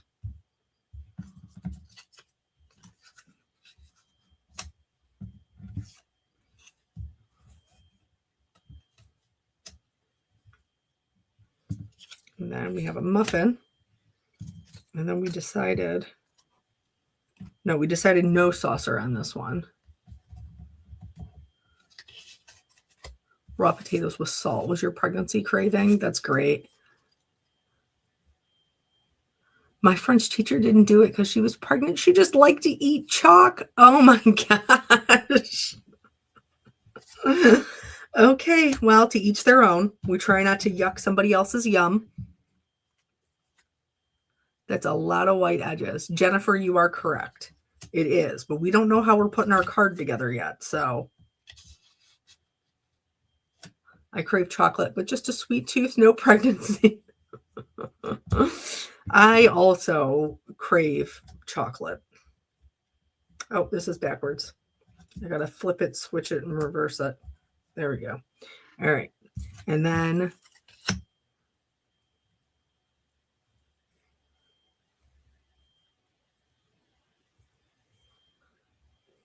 we're going to scoot that up. And then we got the muffin. Right. And then what did we talk about? We talked about doing another saucer back here. Or maybe this goes back here for some color. And we do this one up front.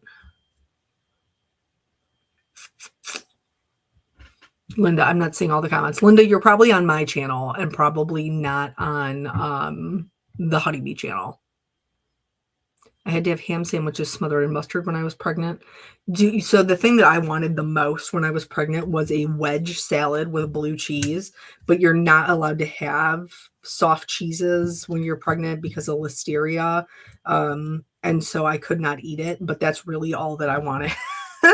That's really all that I wanted in the world. And so that was the first thing, like as soon as after my kids were born and like the first time I went out to eat, I was like, make sure it's somewhere that I can get me a wedge salad. And then what did we decide? This one had to be the one with the whipped cream on it, right?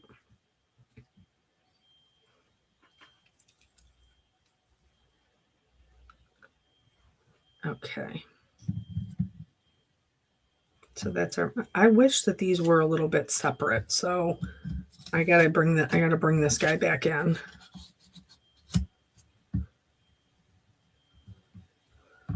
And because he's gonna have the whipped cream on him. And this is just a muffin. Maybe we could bring her down a bit. Oh, there you go, Sharon.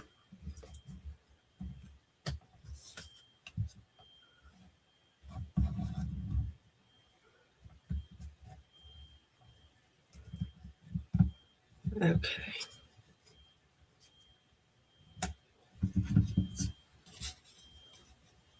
Yeah, speaking of dinner, I don't have a game plan for dinner tonight, which is unusual. Usually I already know what I'm making.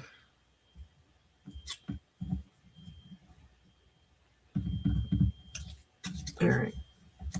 So there's our colored cardstock background. Maybe I'm gonna lay them out and see what we have going on first.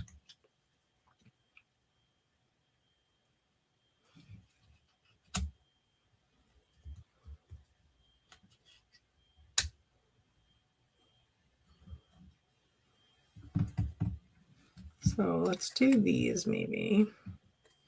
Now, maybe we'll do these back here.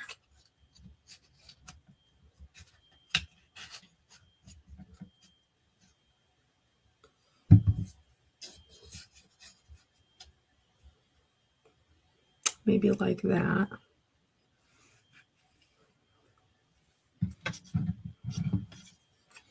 And then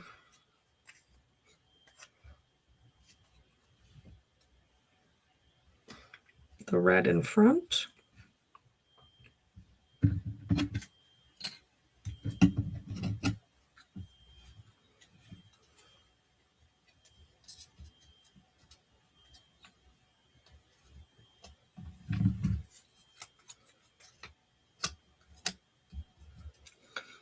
I'm trying to create that little bit of a visual triangle. So like here we have our three elements that are red, and they're creating that triangle there. And then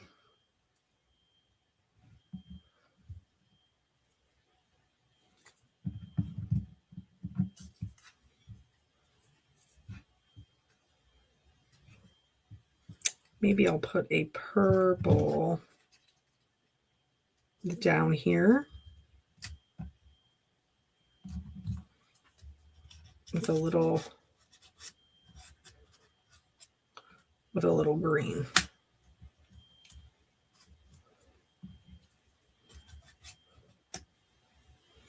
Where's my tweezers? Oh, hi, Betsy.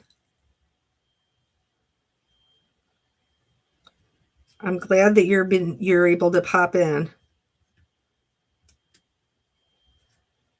Okay, bring up that like that. So we have that little bit of green. And then maybe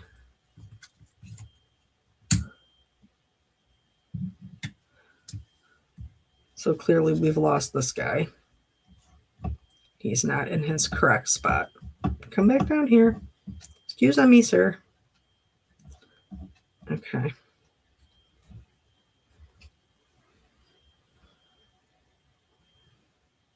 So, bye, Nanette.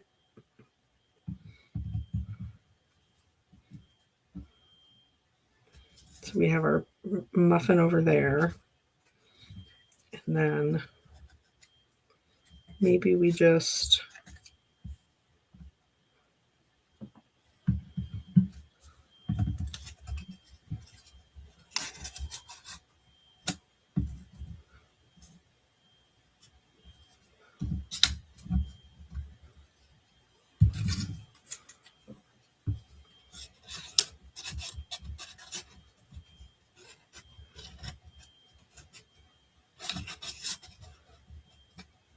We just pop them up there like that.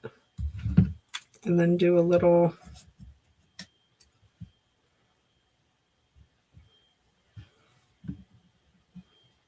Okay, I'm not mad about that.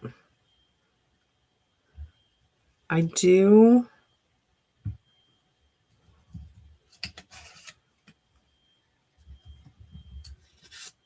think we need to create a little bit more balance with our color.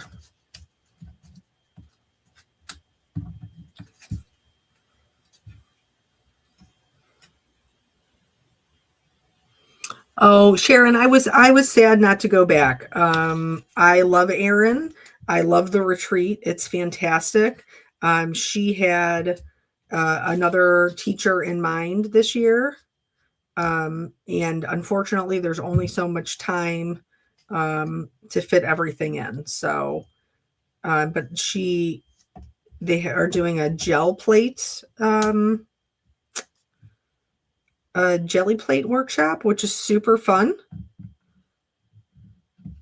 So I know you guys will enjoy that as well. Where was this? Was this down here? I don't think it was.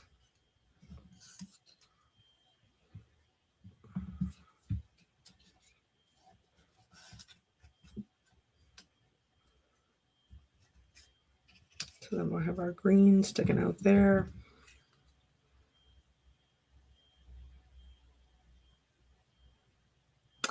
Pam, it's not going to be a 5x7. I wanted to go to Nashville. My bestie's going, but I couldn't swing it. Yeah, Nashville is a really, really great time. And hopefully I will be invited back to teach someday. Unfortunately, I was supposed to teach last year, but obviously my mom was sick. And I just didn't make it. So I wish I need one, I wish I had one more green leaf. Because I need it. I need it for balance.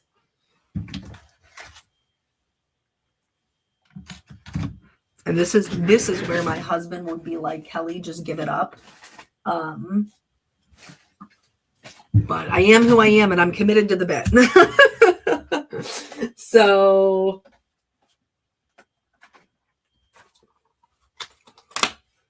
but I am going to do a little cheaty cheat, and I'm just going to stamp it with a block. I'm just going to stamp it with a block.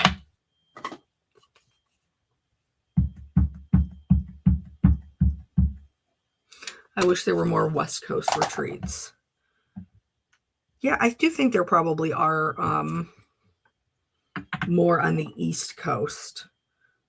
I don't really know why that is. I guess maybe because that's where the things are. I would love to do in-person retreats in the future. That's something that's been on my bucket list for a really long time.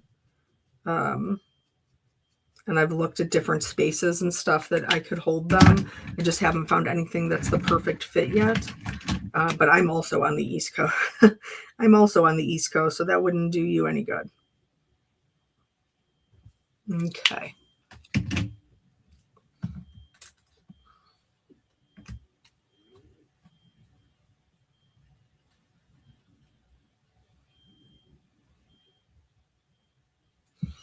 And I'm just going to do this on the floor.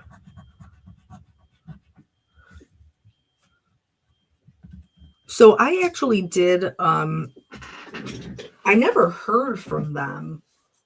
I guess maybe I could reach out to her. There was a Mari Clark, who's on our design team and is super talented, was going to teach at a place in California. And then she got her diagnosis. There, see, I'm so much happier with that. And what did that take? 2 minutes. Worth it. But she was telling me about a company that was there. So, I mean, I guess maybe I could reach out to them about coming out there. And then, yeah, one of these days, Melissa, One of these days I'll be able to get to Oregon, hopefully. Okay. So I think I'm pretty happy with how this is looking.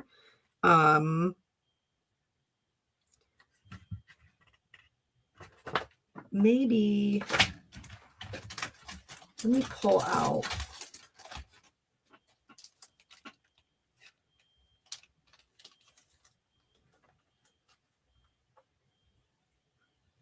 Did we use this one last week? I can't remember. No, we used the other one.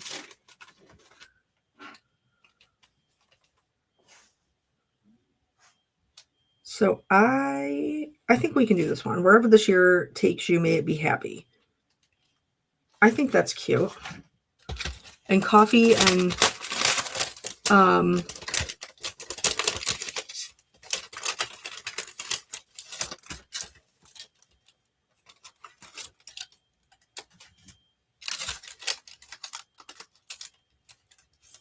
California, Arizona, and the East Coast. Lisa, where are you? Did I miss it?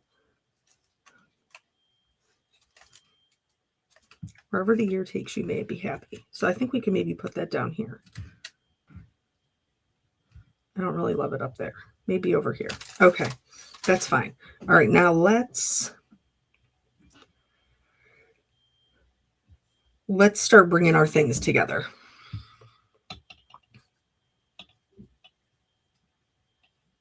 Okay.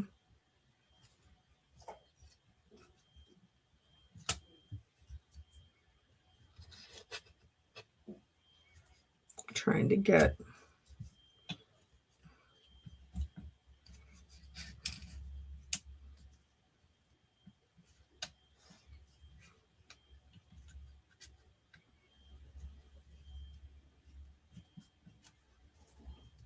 nope, this way. You can come out a little bit more. You can get tucked in a little bit more. So we're good there. I'm in Ohio, but it's worth the drive. Laura, I'm in Ohio. We have tons of stuff over. Were you the one who was saying you didn't have anything by you, or is that a different Laura? We have a lot of stuff by us. Okay, bring this down. Okay.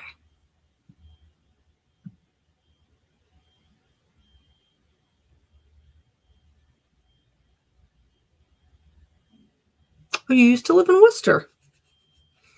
That's not that far from me.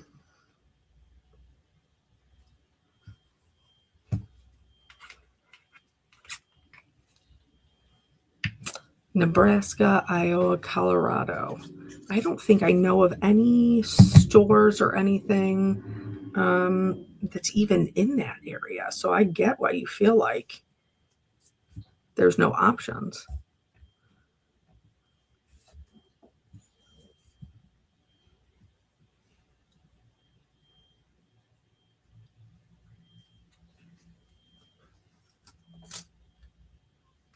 Okay. Now we have to reposition all of this.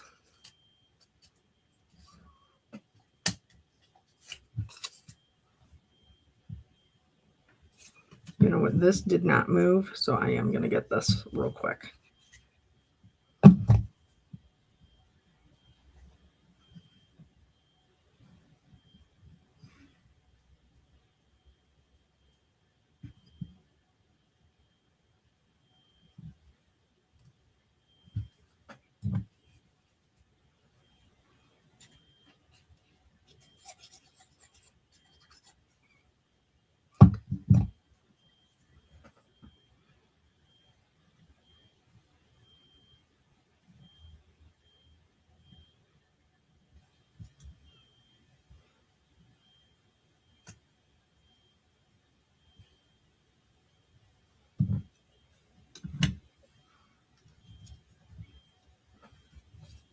There we go.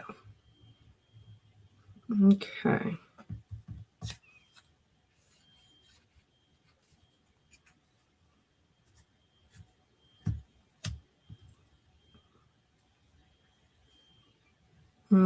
Nope, that's sitting down too low.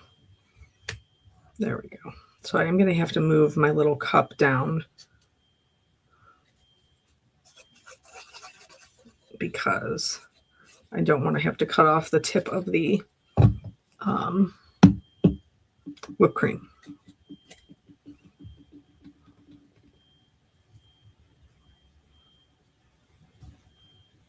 There we go.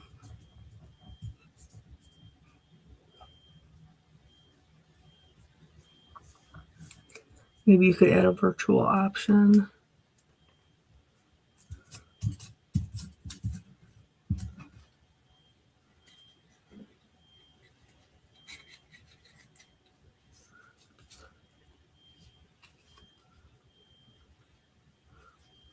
Are you trying to go to the Simon Says Stamp event in Columbus? I've been a couple of times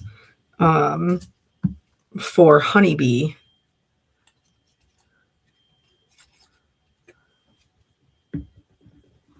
It is fun to see everybody. I will say that.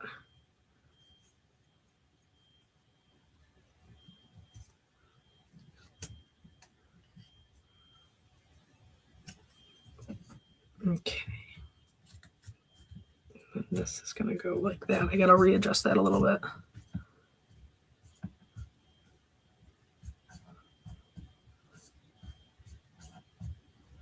Okay. Then we're going to glue this. Oh, I'm dropping stuff.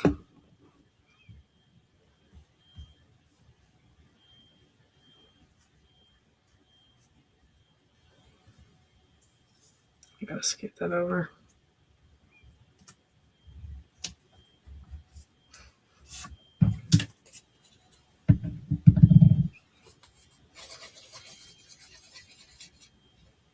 I feel like I'm missing something. What is in the works?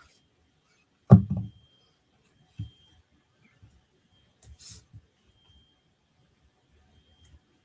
right, I'm not adhering this down because I got to put my other items behind here.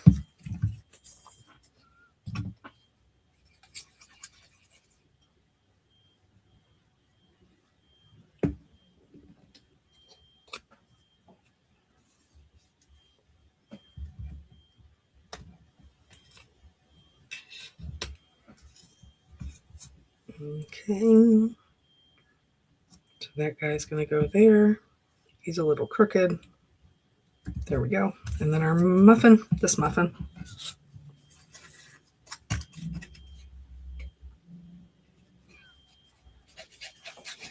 I'm part of Honeybee for life. Well, I hope so. We've been together a long time. I love my Honeybee peeps.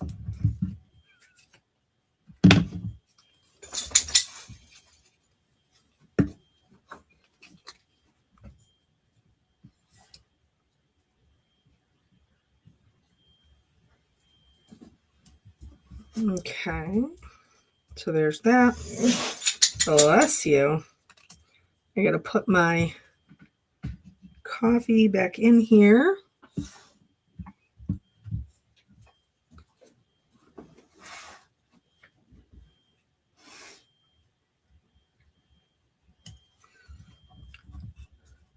Warehouse expansion, Kelly, and hopefully in-person classes. I would love to come out and do in-person classes.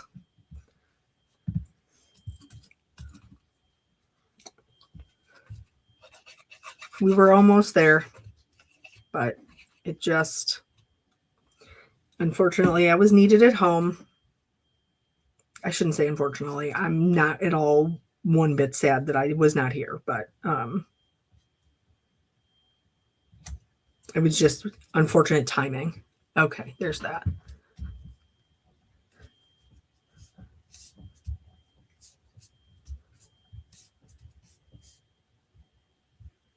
Do you ever take a picture of how you set your images together or remember how you need to put them together once it's time to adhere them down? Yes, I do, Christy. I definitely do that. Okay, so now this one, we're going to put here. And we're going to put the purple one on top of that.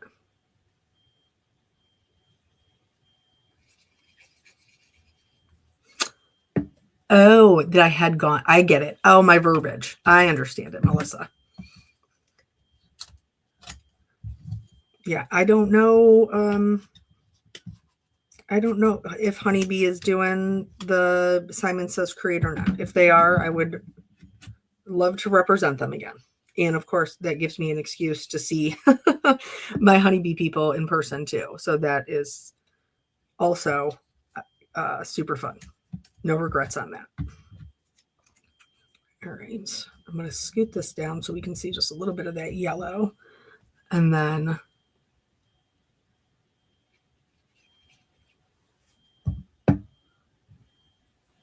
my name is Christina, by the way. Thank you. I appreciate you saying that. Sometimes the names do get a little bit tricky. All right. So now, bye, Brandon. Create is an enormous amount of work for the companies, Betsy. I totally agree with you. I don't think people, because nobody gets to see the behind the scenes.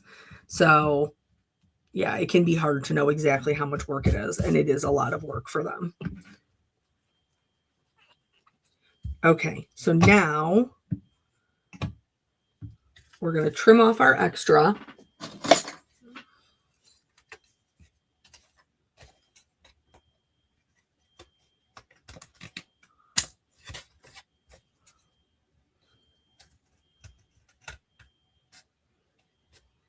This is why I love these Spellbinder scissors, because even though we're cutting multiple layers of cardstock, it don't even care. It's doing its thing. Okay. So now I have to fix this because this looks very crooked for some reason. Is it crooked? Is it not crooked? It looks crooked, and that's what matters. So now I have to move this.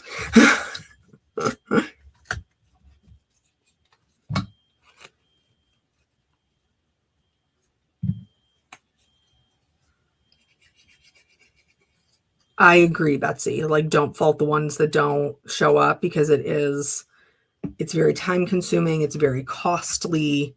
It's all of those things to be part of that event. All right.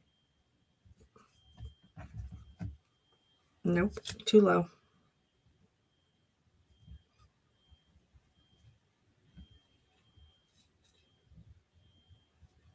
There we go. Kelly, are you working on a glass mat? Louisa, I am working on a glass mat. This particular one is from Glassboard Studio. They have fantastic glass mats. I've had mine for several years. They have a couple of different options. They have different color options. Mine, I chose the custom one because the flowers in the corner are my family's birth month flowers. So mine is customized, but okay. So now I'm going to start with putting the ground in so they're not all floating. And then we'll start blending in our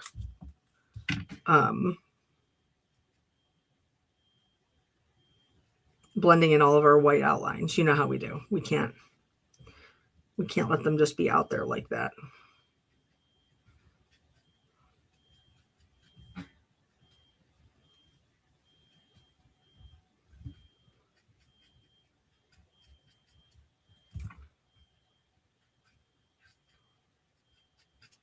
Okay.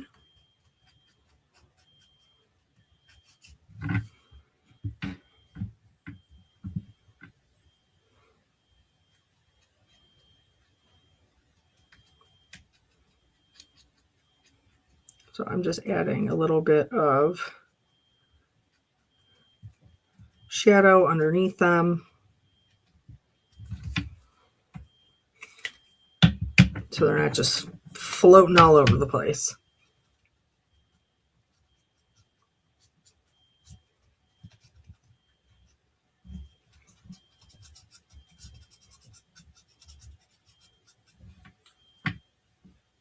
Thank you so much, Benita.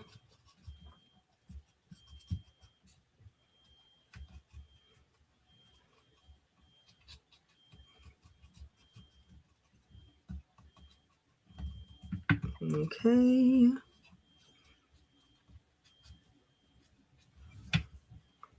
I need to get, there we go.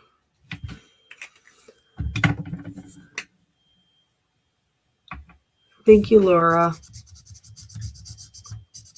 So I'm just going to take this all the way out to the edge so that the foreground is just completely gray.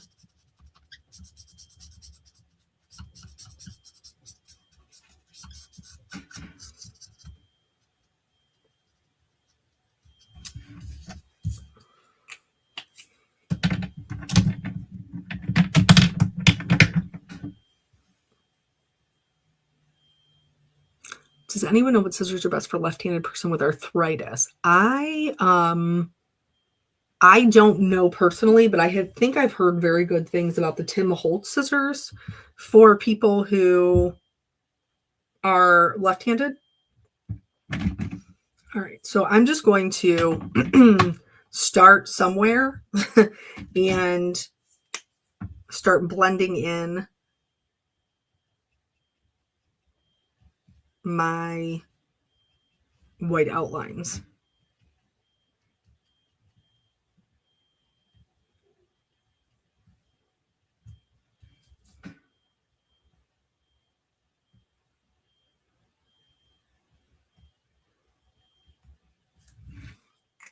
This is, or can be, when is the next release coming out? Susan, the next release will be out at the end of February.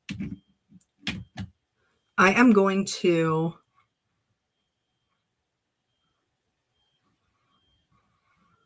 zoom us back in.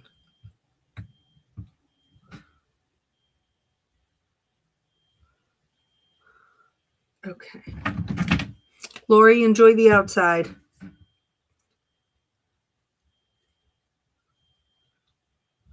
All right, so like this one, we just try to do our best.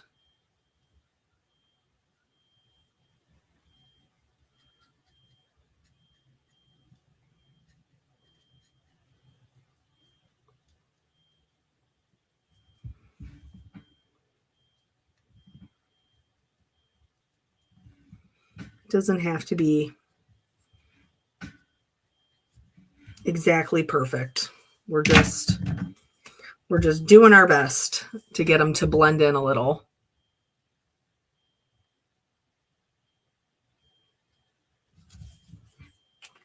That one does seem like it should be darker.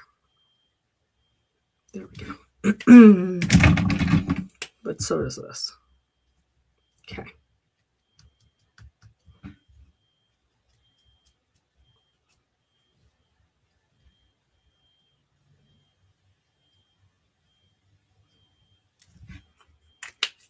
We did the green, we did the blue. Let's do the red. This one does take a little bit more nuance because we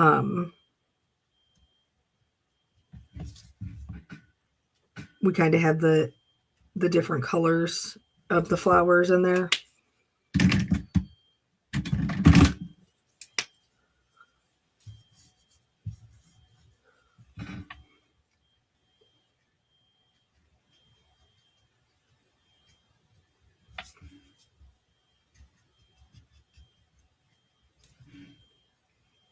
I think that's it. I did forget this one over here. I can see it right now.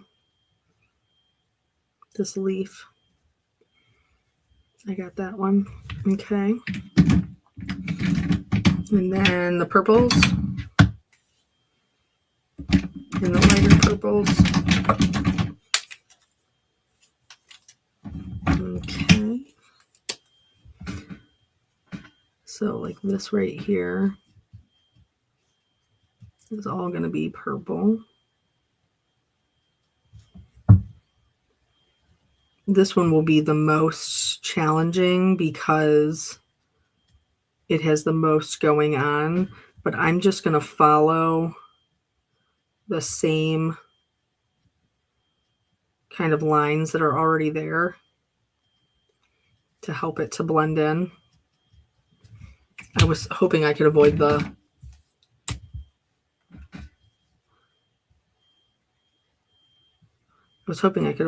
darkest color, but I'm not going to be able to. That's okay.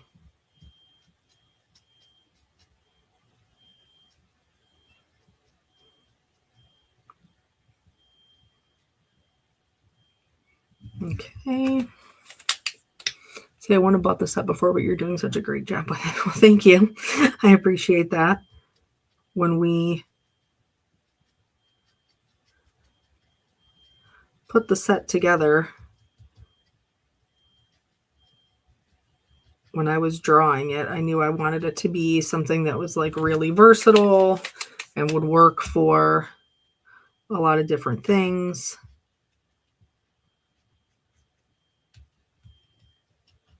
So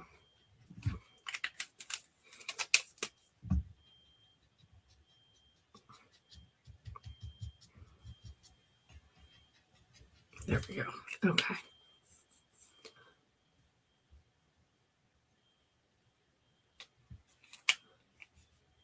We have so many baby lambs. Melissa, you have a bunch of baby lambs? Oh, there was a question. I missed it. I'm sorry. Let me scroll up. How long have you been coloring with Copics? I have been I've been card making since 2010. I've probably been coloring with Copics since probably like 2012.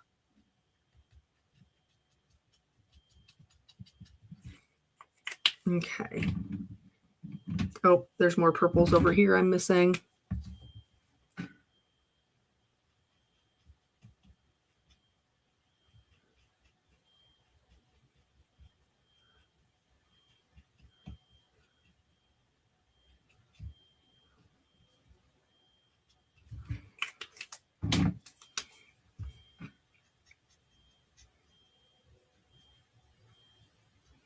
Okay. Just going to go back over that to help it blend in a little bit. I think this is maybe the only yellow part that we have. Most of them are not blending over through that. But we do still have quite a bit of grays to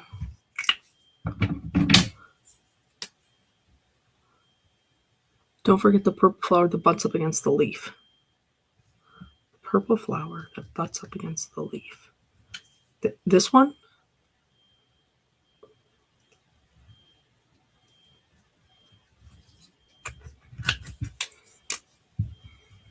So this has just a little bit of darkness here.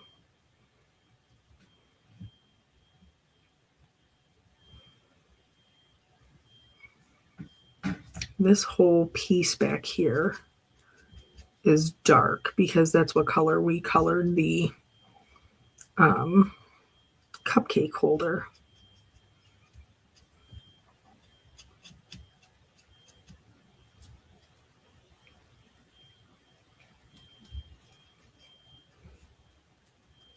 Sometimes you do have to go at it from like a little bit of a different angle. Oh, I already caught it. Okay. Off to the doctor with Mom.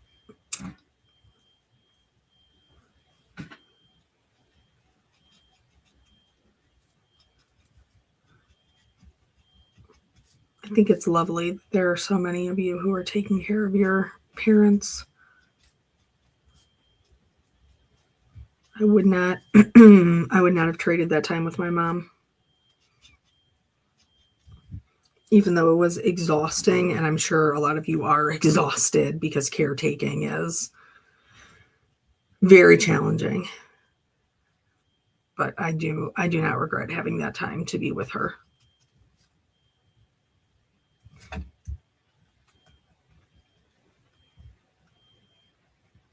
Oh, it's starting to rain.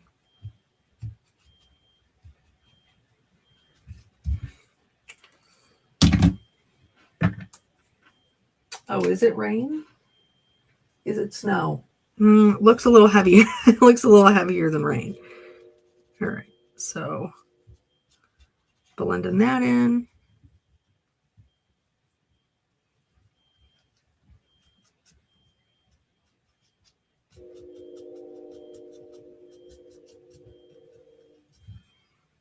Okay, down here, got to get these guys. And then I am going to add, this is darker than the cup, but the whipped cream is sitting like right on the edge, so it would cast a little bit of a shadow. So I'm going to blend that in. And then over here on this one, I am going to do, I'm going to try to make sure that I don't get the side of the mug. There we go. That's definitely not rain. All right, so I think we're all blended in there. And then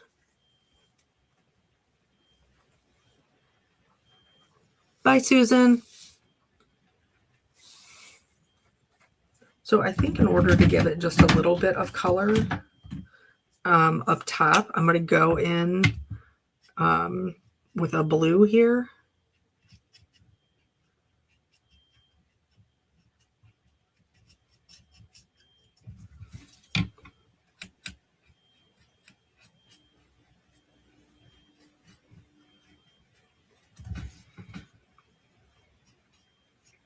Because it is looking a little sad up top.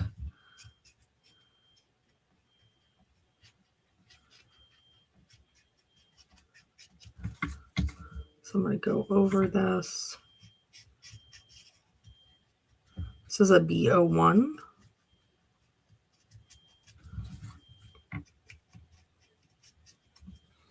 And then I'm going to do a B00 right over top of that.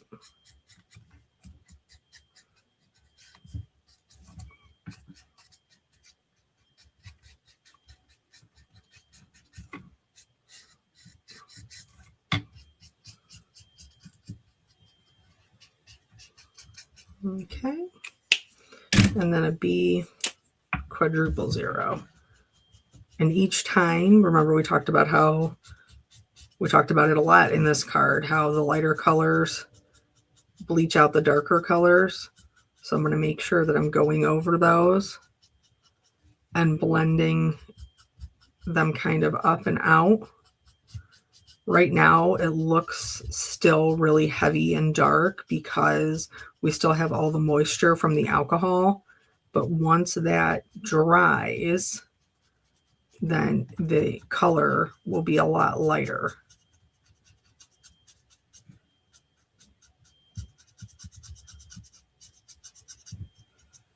And that will help give the background something. If for some reason you are still feeling like, okay, this is too dark even after it dries, you can always go in with a colorless blender and help to blend it out. So for like example, for like here, you could bring it in like this and it would help to blend that out a little bit. This isn't even dry yet, but here I am trying to show you. Here I am trying to show you. Okay, so we'll let that dry and we'll do our sentiment, which I think I had decided was wherever the year takes you, may it be happy. And I think maybe we're going to put that over here.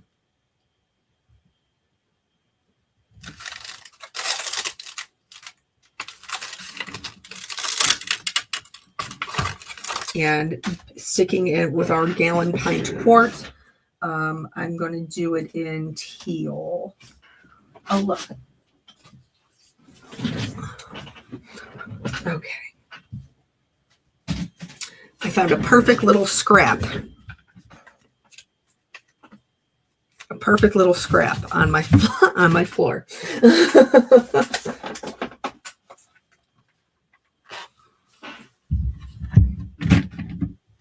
Oh, we're still zoomed in. Let me zoom this back out. Okay.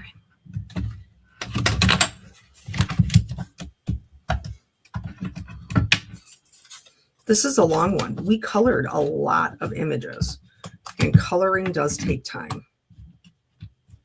So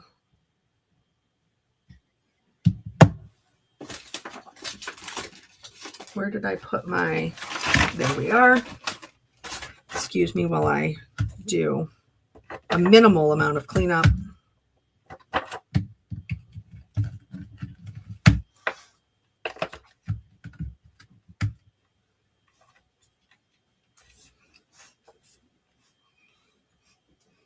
Thank you so much. You guys are so kind with your comments.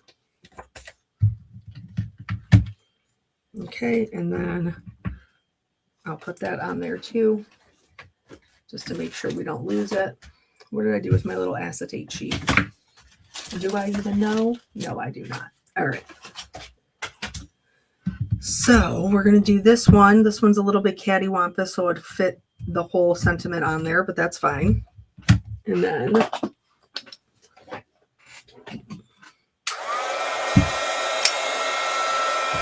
treating with our anti-static tool. And then we have our Brilliant White Pigment ink.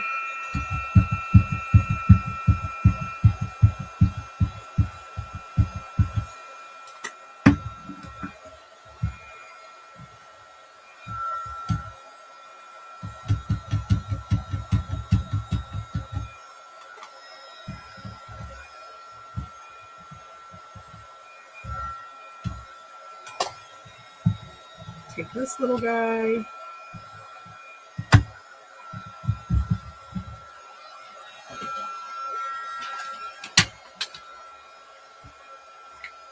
Nope. Dropping the lid.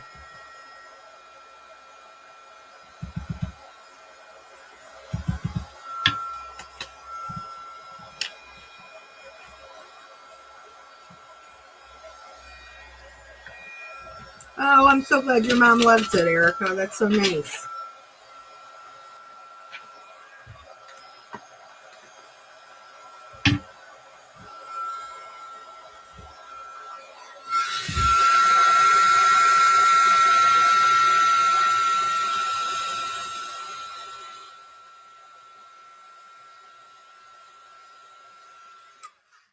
Okay. And then you guys know this is one of my favorite parts of the honeybees. I can easily find my dye.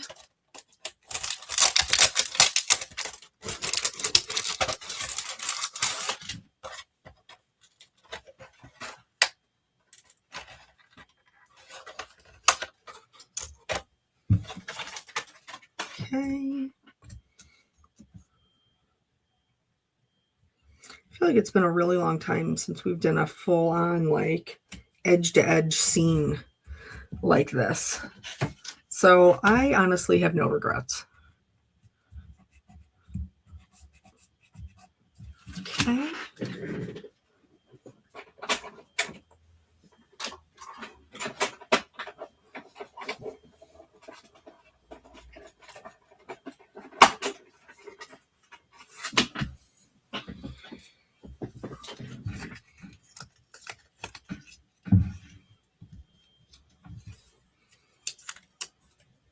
So we'll see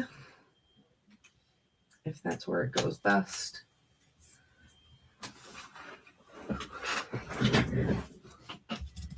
I have a tendency to put mine kind of in the bottom left. You could also put it up here, which I feel like is a little disjointed. I took Betsy. I love that Honeybee has such good dyes for their sentiments. And then I think maybe I like it down here. Maybe over a little bit more. because it's still like part of it. It's leaving this nice and open. Okay. So I think that's what we're going to do after we do all our zhuzhing. You know, we have to zhuzh our things.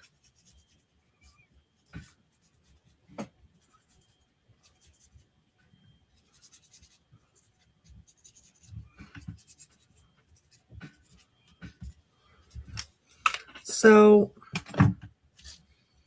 I feel like this little guy right here, like the teal that we did at the bottom, you can't even see.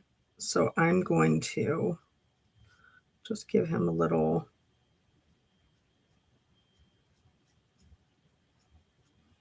stripe at the top here.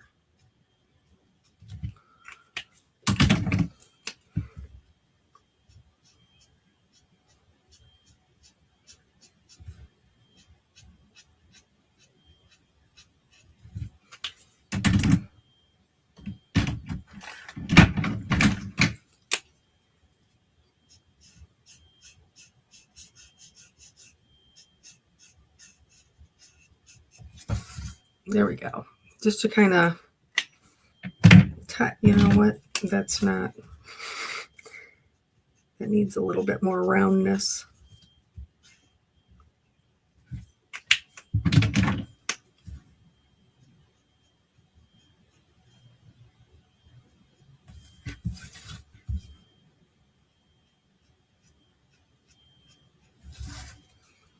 There we go. Oh, I just got my thumb. That's okay.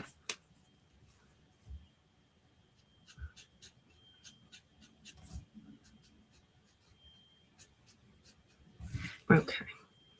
So then that way it has a little bit more something going on with it.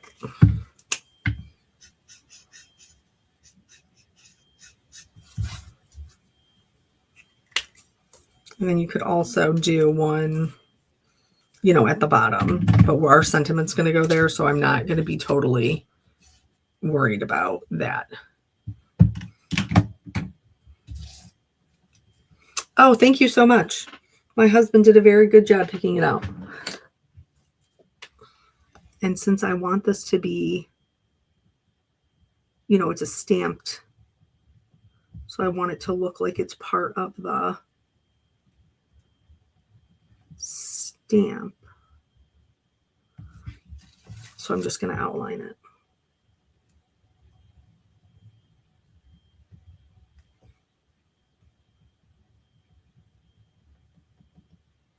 Okay.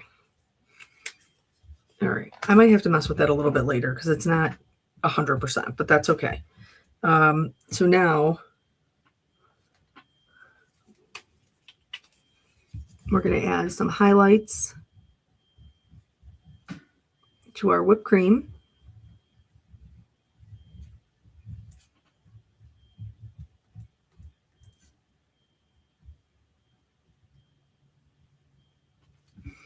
We're going to get our little crumb topping here.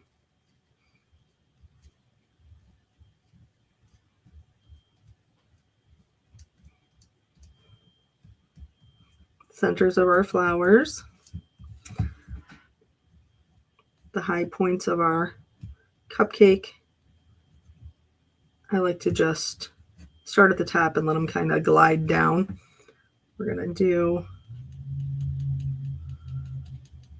some of these here and some of these here.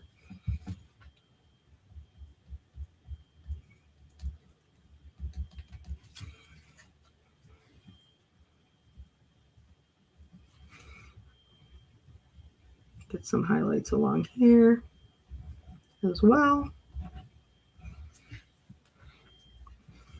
Okay. Some of these little highlights, you can make them a little brighter.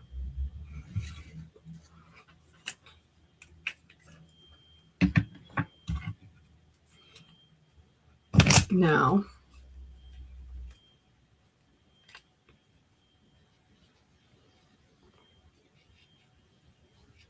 gonna put our sentiment on.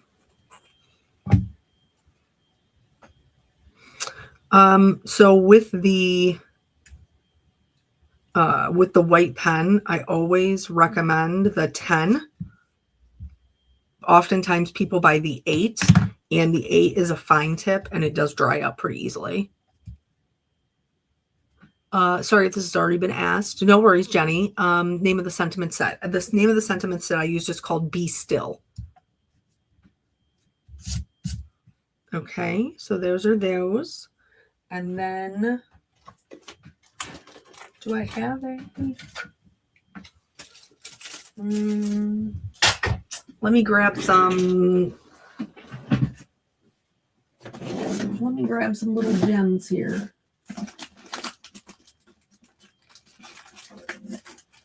Okay, we'll go with this. This seems to be got a lot of the colors that we have going on here.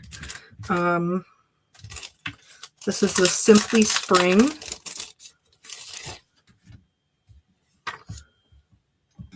And I'm going to use the blue. Nobody shocked. Nobody is surprised.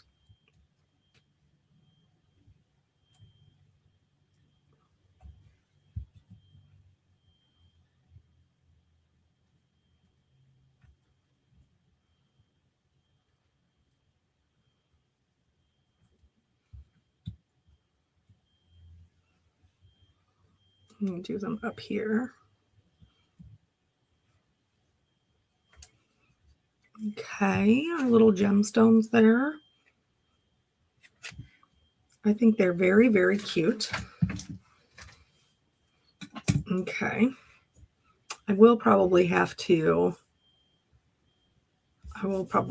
do something with this because I don't 100% love it, but that's okay. So, but that is our finished card. Our little coffee, tea, muffin, cupcake bar situation. So it was a long one. Thank you. Thank you guys for hanging out with me. Oh, see, I did tell you that I was going to have to put my hair up so it wouldn't be in my face. But anyway, so I think it came out really, really cute. I know that you guys have been hanging out for a really long time, and I love you for it. Oh, I'm not in focus. Hello, friend. There I am. It's because I talk with my hands, I think. So let's pick our winner. I gotta reach over here, and we're just gonna be randomly scrolling until we, find one. I try not to look so that way there's, it's always different or whatever. We had a lot of people in today, which I really like. Okay, let's go with this one. Nana Tina Designs. Congratulations, Tina. Tina is the winner of our gift card. So I'm going to put the banner up here. You're going to send an email to Jana at customercare@honeybeestamps.com and let her know that you are the winner of our live gift card today. And she will get that over to you. The girls in customer care are so fantastic. They usually try to be right on top of it. Is she still in here? I just want to make sure that she saw. Otherwise, we might have to find a way to hunt her down. Oh, there she is. Good job. Congratulations, Tina. All right. So thank you guys so much for hanging out with me and making the card and learning some about coloring. I'm glad that we got to use colors that give you a hard time. Also colors that are not my favorite. Shockingly, I don't dislike this, but I think it's because I went with teal as my gallon. And I think that really was a game changer for bringing in the other colors. So all right, that's it. I will see you guys hopefully tomorrow. I guess I could give you a little. They're over here waiting to be photographed. So I made 3 cards. Oh look, and it's like all zoomed out so you don't even know what they are. I made 3 cards for our video that we did not get to premiere on Monday. I will do that tomorrow evening on the Honeybee channel if you'd like to stop by and chit chat. Otherwise, the video will be up anytime for you to view. So that is it. Thank you guys so much, and I will see you on the next one. Bye.